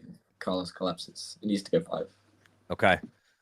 Sinner has erased 1 championship point. Probably a good time to point out that at the French, famously, Sinner had a few championship points himself, and that went the way that it went for him.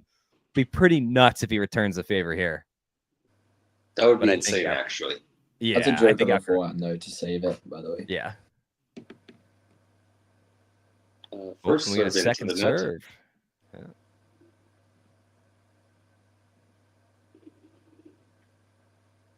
Here we go. Oh, okay. Sinner not giving up, unafraid. That's nasty. And there go 2 championship points. There they go. Look at his return position, by the way. Inside the court. I mean, just textbook. An unbelievable kinetic chain. He steps in. He times it perfectly. Wow. His hit return point's literally 4 feet inside the baseline on that shot. I know. It's just silly. Alcaraz coming in. All right. With the slam. Yeah. Another championship point for Alcaraz. Alcaraz smiling. Oh, that's got to be scary. If you're playing Carlos Alcaraz, you see him smile, like, just go home. Say your arm hurts. Call it a day.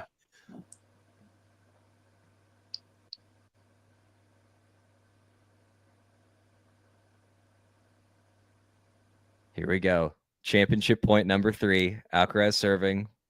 Bouncing, bouncing, bouncing. Yeah. Big serve out wide, and he's got it. Such a good serve. And Fergus is correct. No collapse. He does do a little squat. Very different, though. And Sinner doesn't even look mad. He doesn't. He looks happy. Yeah, like, this is such a great rivalry. Ooh, Nerlund has a good question. It's a very healthy rivalry. I don't know, Nerlund, that this has proven that Carlos is the better server than Sinner. I think that it proves that he is a top 5 server in the world, though, which Sinner also is. And you don't see that from a 6-footer very often. Like, typically, it's the taller guys. Look at Alcaraz. Yeah. He's fired up. I'll tell you this much. If I'm a nightclub in New York City tonight, watch out. We got Donnie T and Alcaraz in town. He's going to the stands. That's the first time they've shown him on the broadcast, actually, since the match started. Yeah. Good for them. Where's Alcaraz going? Also, look at all the security box. around him. He's going to his team. Not only is Alcaraz the champion in Flushing Meadows, he is also the new world number one. Remember when Alcaraz was having kind of like a down stretch? February to the start of the clay. Yeah, he was in really iffy form. I mean, people were talking about firing JC. Yeah, which is crazy now, seeing that his record is currently 45-6. 45-2. Sorry, 45-2 since Monte Carlo. That's incredible. That is a very, very. That's a good line from the producer. Juan Carlos Ferrero, not Jeremy Corbyn. Although people do get them mixed up all the time, I'm told. All the time. I am told. I'm also informed they do get mixed up. I actually have never seen the two of them in the same room. Connect those dots. Interesting. Yep. I'll have to think about that one tonight. Carlos is the champion. Carson, you were here for the entire thing. Quickly know that this is 6th Slam, US Open 22, Wimbledon 23, Wimbledon 24, Roland Garros 24, and Roland Garros 25, and that's number 6. Yep. Carson, you caught the entire thing. Tell us, break it down. How did it go? How was it Jannik or was it Carlos being too good? Yeah, I mean, Sinner, I think that's not his highest level. That might be the best match that Carlos has ever played. Like, outside of one bad service game in the second set, that was absolutely incredible tennis from him. Yeah, I mean, the serve motion that they started working on a few months ago, it's obviously paying massive dividends now. Yeah, he just has such easy power, I think someone in the chat said, which is a great way to put it. So, yeah, he did nothing wrong today. Just a perfect match for him. So, the tennis physique for a long time, it has been much more Jannik Sinner, who's kind of taller and leaner than Alcaraz. And like stocky's the wrong word, but he's sturdy, right? He's a strong guy. He's got a little bit more bulk to him. Do we think we'll see more players trying to bulk up a touch to keep up with Alcaraz's power? Or do we think he's just sort of one of those singular freaks of nature who can break the rules? If you look how big Shelton has got. Yeah. And how big actually Draper's got. How big? I'm just trying to think now off the top of my head. God, I mean, I think it was what Bublik said in an interview. He said that Draper, like when he played him like a year or so ago, compared to when he played him at Roland Garros, he said that Draper now looks like an MMA fighter.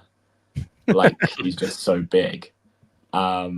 Like there are guys that are like keeping up like in the gym physically with Carlos, but then again, Carlos is more gifted with a lower center of gravity, I'd say. Yeah. And he has that ability to completely outrun anyone on tour. It's such like a player it's so specific to the individual though. Like Draper bulks up, but I mean for him, fitness was an issue for half a decade. It felt like he needed to, or like no, big time. Like he was struggling to actually play. Yeah. Yeah, I mean,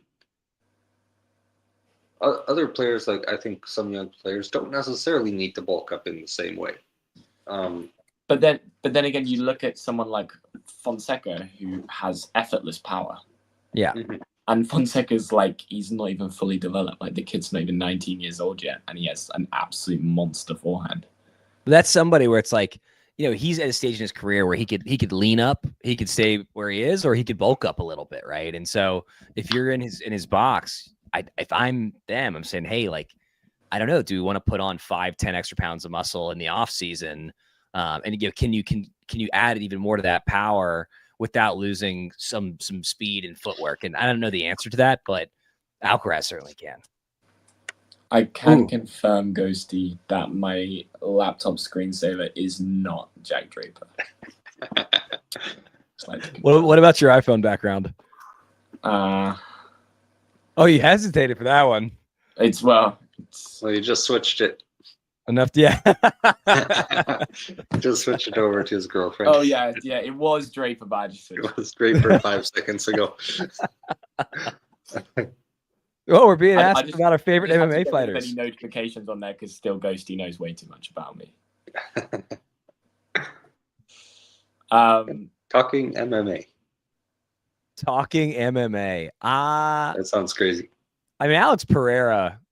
Anytime that guy gets in the ring, worth giving it a watch. I think he hasn't won in a little bit, but I also do have a soft spot for Michael Chandler, who I have a great deal of respect for as a fighter. And he just kind of got screwed by an on and off again fight with Conor McGregor for about 18 months, unfortunately for him. Well, fellas, chat, talking tennis community. I guess we get the year-end final and the indoor swing. Yeah, still have the Asian swing. Asia, yeah, will be around for. I assume will be around for the odd match in Beijing, Tokyo, and then Shanghai. And then Paris will be. Well, the odd match will be around. Alex Yala, of course. And later, anything that Alex Yala does, we will be around for. Yes. Yeah, and if Fonseca somehow makes year-end finals, we will 100% be there. Yeah. Oh, so the next gen finals, yeah. Next gen finals in December. Yeah, Fonseca will be there. Probably. Surely he's already qualified. Well, I guess that means that probably the great one, the Prince who was promised, Lerner Tien, will be there as well. Yeah. Yes. Big time. He will be there for sure. Producer, what do you mean by that? Do you mean between Carlos and Jannik? How's the numbers? Ghosty, you spoil us. You rainmaking son of a gun. Ooh. Thank you. Burgess gets to eat tonight. Yo, $10 goes a long way when you're in college. That was like, I think 26 servings of ramen noodles when I was in school, at least. Fergus, what are the kids eating these days? Are you guys ripping ramen or what? I love ramen. Ramen's great. Yeah. Specifically, as in my generation, picky eaters. I don't count myself as a picky eater. Paquita? Picky eater. Picky. Oh, sorry. I thought that was like a pokey and fajita combo, and I was like, that sounds interesting. What is that? Picky eater. Picky eater. There we go. Piquita. No, picky eater. Sorry, that sounds like a delicious dish. Yeah. Yeah. That's insane. Let's leave it at that. Marcus E fired up, by the way. If you're a Carlos Sabalenka fan, huge tournament. If you're the Iga and Carlos podcast, Wimbledon was still pretty good. For real. Yeah. Actually, no. Obviously, Iga turned it around this season, though. I mean, think about it. We were talking like how she was in such a rut, and she was in such a terrible time of it, and now she won a slam, and made the semis of the US. I mean, there was a time where we were really discussing whether she'd get a slam for the year or even make another final this year. So Jade's comment just got an out loud laugh from me. Well, insane. We'll see him in a Calvin Klein ad in no time, and we'll have a better idea then. Yeah. I actually think if you asked 80% of Arthur Ashe who Lendl is, they wouldn't be able to tell you.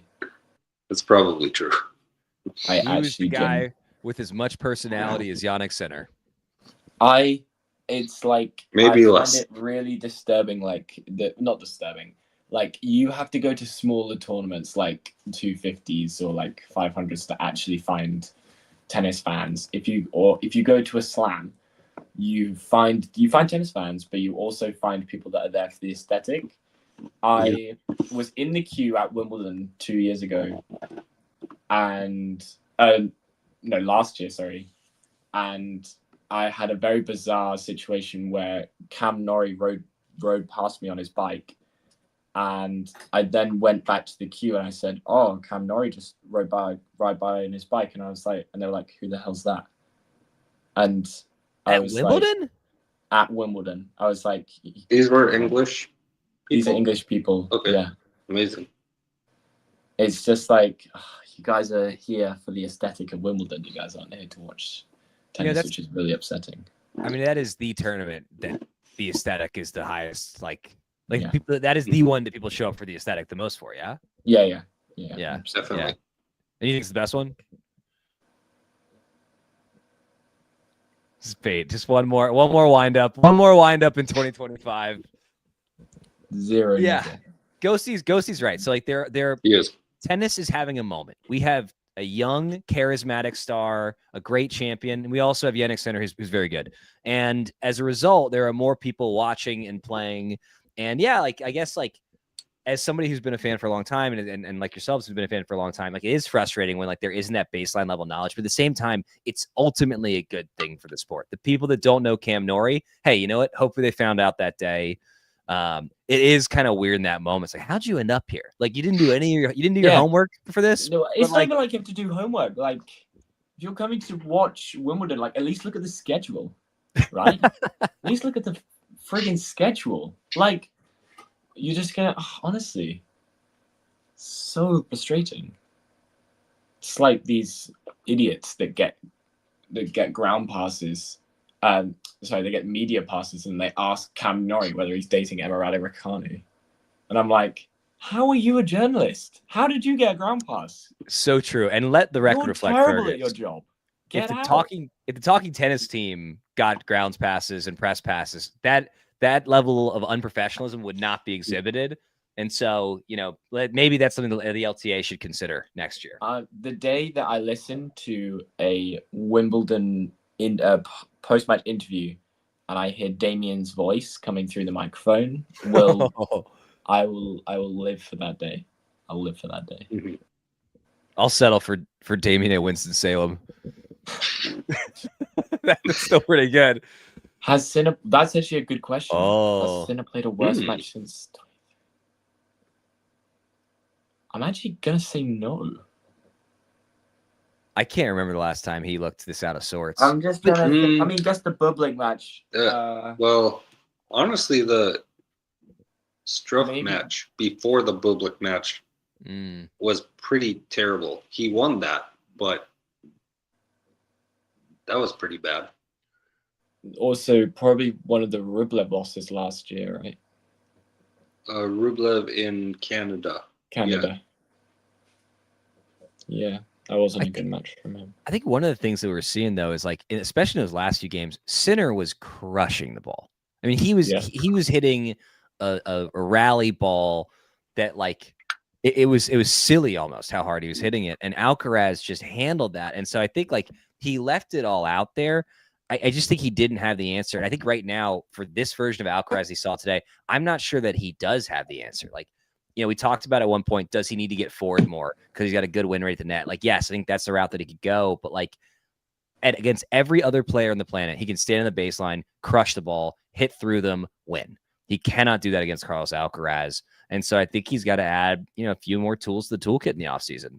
And I think Carson pointed out, one of the weak spots was his net game. And I think that he can improve upon that.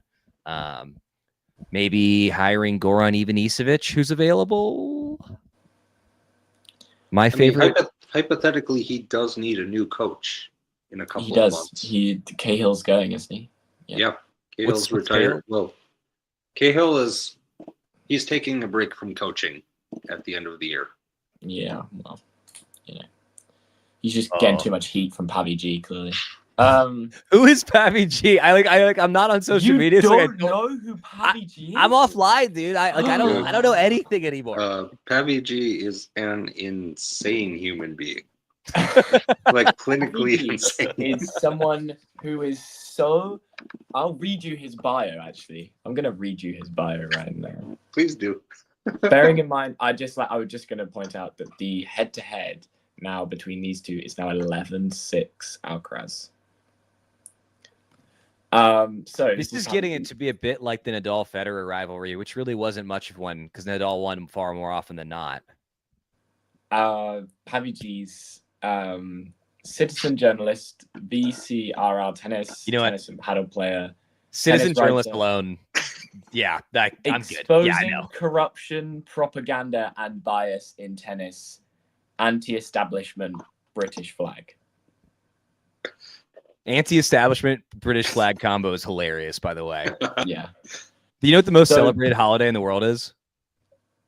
Christmas. Liberation from the British Empire. No, it's not. Yes, it is. There's 330 of us here. I'll tell you that much. Sorry. There's like half of Africa. Like there's like a lot of the UK that feels that way. Yeah, but that's not a holiday because it's not all in one window. Oh, interesting. But does the holiday by definition have to be on the same day? Anyway, sorry. We'll get back to we're not talking liberation of the British Empire. No, we're not. not. Talking tennis here. Yeah. Alcaraz giving his little speech in that wine-colored ensemble. That's a good-looking. That's a full zip, yeah? That is a full zip. The collar. I think they get to touch that up a little bit, but it's a good-looking number. I just like this is the last thing I'm gonna say on Pavy G to you. It's like he's the kind of person that will absolutely love the fact that Jannik has lost today because he was, the doping scandal. I mean, so he thinks that Jannik should have all wins taken away from the last 2 years. Look, the doping stuff, it's a whole mess, but at the same time, like at some point we have to move forward, right? Like people, we need to forgive, we need to forget in some cases. Like what would tennis be better off if we just said, you know what, the Jannik Sinner doesn't exist anymore? Alcaraz be running over people. Alcaraz be bored. Alcaraz doesn't want Sinner gone. Like his biggest rival wants him there. So get over it, Pavy G and co. Yeah, it's like he tempts me with his posts. But I always get so tempted to post like, "Are you gonna get over this anytime soon?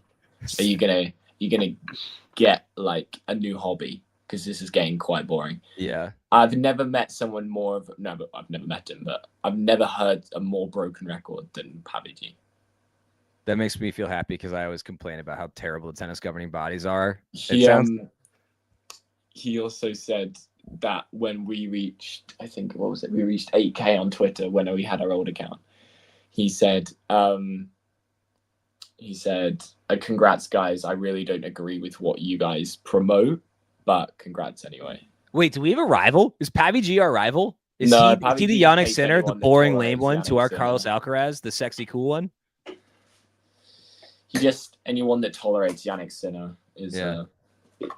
He's the Nick Kyrgios to our Carlos Alcaraz. Bingo. One is relevant and cool, and the other one's just a guy who posts too much. You'll notice, Fergus, by the way, do we need to include these fireworks and explosions? Absolutely not. But it's our right to, and we're thrilled to have stuff blowing up in the background. Necessary. They're like really firing those things off. That feels like a bit of a safety hazard at this point. It probably is. But, for them, it's the, the fireworks company they bought it off that they made like however much money is like winning for them. So yeah.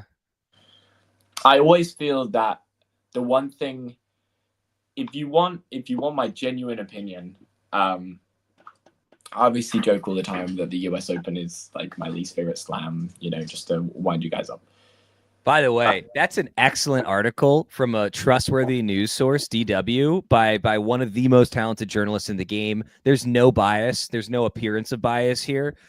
John Silk, a.k.a. the Godfather, the Maestro, the man behind it all at Talking Tennis. Jesus Christ, our Lord and Savior. Okay.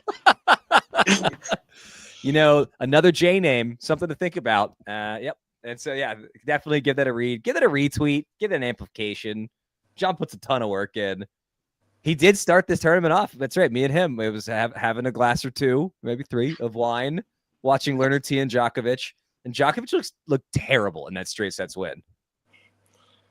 What was I gonna? I was gonna say something. Oh yeah, I was talking about the slams.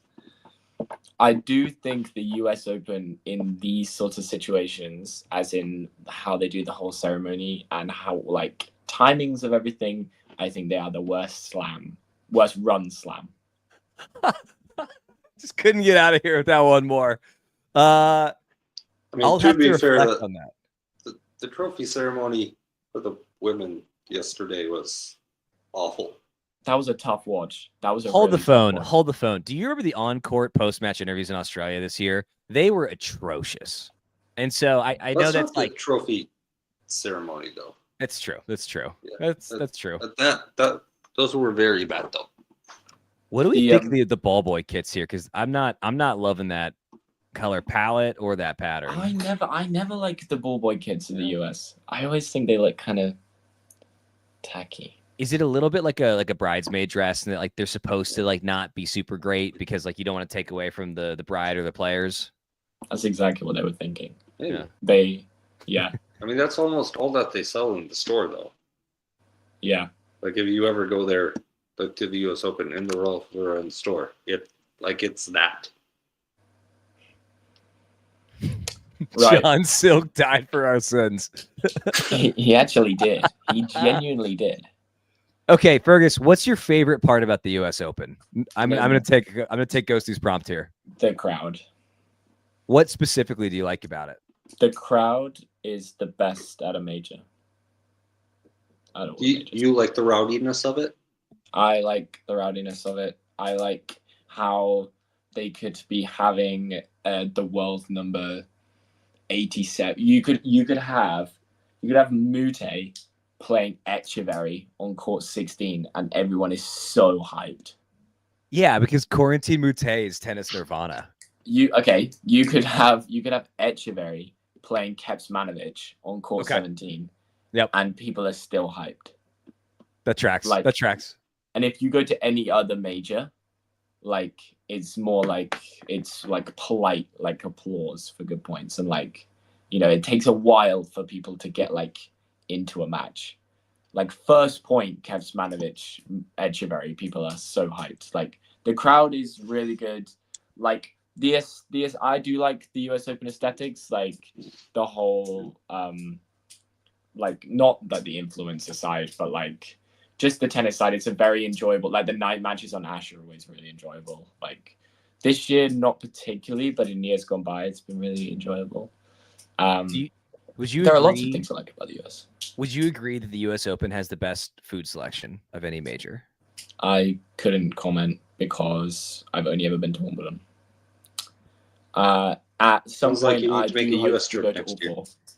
Say again, Carson? Yeah, my US swing. Yeah, that's it's gonna be Winston-Salem, Cary, and the US Open. It's gonna be like a 5-month swing. You're gonna have a blast, and you're gonna be our au pair. You can be our au pair for a little bit. That's great. We'll put you to work. Yeah. Does that mean you'll pay for my flight out? Honestly, if you're gonna be the au pair, like we could talk offline. But that's I don't know. That's a big commitment, man. You ever change a diaper? Yeah. Okay, well I haven't. But I'm about to do a whole lot of that here. It's starting in about 5 weeks. Excellent. Okay. Right. All right. We have to wrap this up, otherwise we can keep talking for like hours and hours. We could, honestly, but guys, it's been a great year of talking tennis with you guys. It's not over yet. It's not over yet. It's not over yet. I don't want to say the good part is, but like it is. The good part is. But I mean, we're going into the part of the year where it's like just a terrible time for any of us to stream. I personally. You're such a Minnesotan. Yeah, it is. It's supposed to get cold and dark, and there's less tennis. Well, no, I'm just talking about like the Asian swing, and like I'm gonna have to get up at 2 a.m. to watch matches. Like, I guess the silver lining of having a child on the way here is like I'll just randomly be up at 2 a.m. and fortunately that'll be there. So you'll get to watch Kecmanovic Echeverry in like Chengdu in like 2 weeks, and first round, and you'll be buzzing. What you're describing sounds like an addiction, like Kecmanovic and Echeverry and Chengdu. Yeah, I would never, ever turn on that match ever. What's the Ooh, let's see. For me, I watched Mapechi Paracard and Mulphy in Australia in the middle of the night, and that was the match where there wasn't a single break of service. Or Mapechi Paracard did have a single break, but it went 5 sets. And like the score line made it look like it was a good match. Awful. And that was when I knew I might have a light tennis addiction. And on the 9th day, God made Jack Draper. What is the worst tennis match you guys have watched this year? I don't know. Probably one that I played in. Because I record myself professional. I know exactly what it was. It was live. It was in Winston-Salem, and it was Tsitsipas. Tsitsipas was unwatchable. He looked terrible. That's valid. What about you, Carson? I don't know. I mean, usually if a match is bad, I just turn something else on. Like, I'm not like too stuck to watching a match just because it's going poorly. Wait, hold on. Were the Six Kings, was that this year or was that last year? It was it's last happening year. This year. It will happen again, but one of those Six Kings matches was really, really bad. I cannot remember which one, but I remember it was probably like Rune and Nadal. That was yeah. I was like, oh boy, like he got paid a lot of money to be here, but yeah. Who were the Six Kings this year? Yeah, it's Fritz, Draper. What is Fritz? What is Fritz supposed to be a king of? No idea. Certainly not tennis. Alcaraz, Sinner, Zverev, and Djokovic. Yeah. I kind of wish they would just like get Federer out of retirement and throw a bunch of money I'd at him rather see that. Yeah. See if he still got it. I wonder, so, Johnny Mac plays in the Old Timers Tour. Is there any world in which Federer, Nadal, or Djokovic ever try their hand at that? Or they've made so much money, they're done? Because McEnroe talks about this. He's like, I got kids, and he's got like young kids still. He's like, I got kids in college. Like, I have bills to pay. Like, give me the money, basically. And I don't think that Federer, Nadal, or Djokovic are at that. I mean, they don't have that problem. Yeah. Also, like Federer and Nadal, especially, like those guys are like struggling to walk at the end of their careers. Yeah. I actually do it. Well, actually, no. Nadal, I've seen clips of him doing paddle, and he looks like so alive. Like he looks like he's like on a tennis court. I believe it. Yeah. He says he hasn't picked up a racket, I think, since he retired. Yeah. Yeah. I think out of like the big names, I think Murray genuinely looks like he can't walk.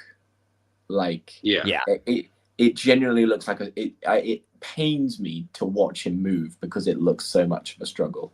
Agassi was like that. I mean, I remember the last few matches of his career, they would talk about like, oh, he got like a cortisone or a cortisol injection or whatever, and the doctors say like you can only do it this much, but he's doing this much, and he's like walking onto the court, he looked in bad shape, and then walking off, he was like, truly hot. To clarify something, Ghosty, Federer is not. But like, if you watch the documentary they did on Amazon Prime about him during the Laver Cup, at the end, like whenever he was not out in front of people, he was in a wheelchair, basically the entire time.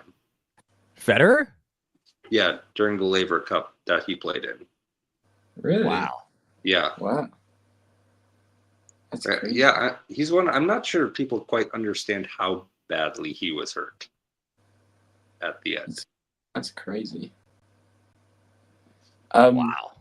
Quick last thing. Quick preview of the Laver Cup this year.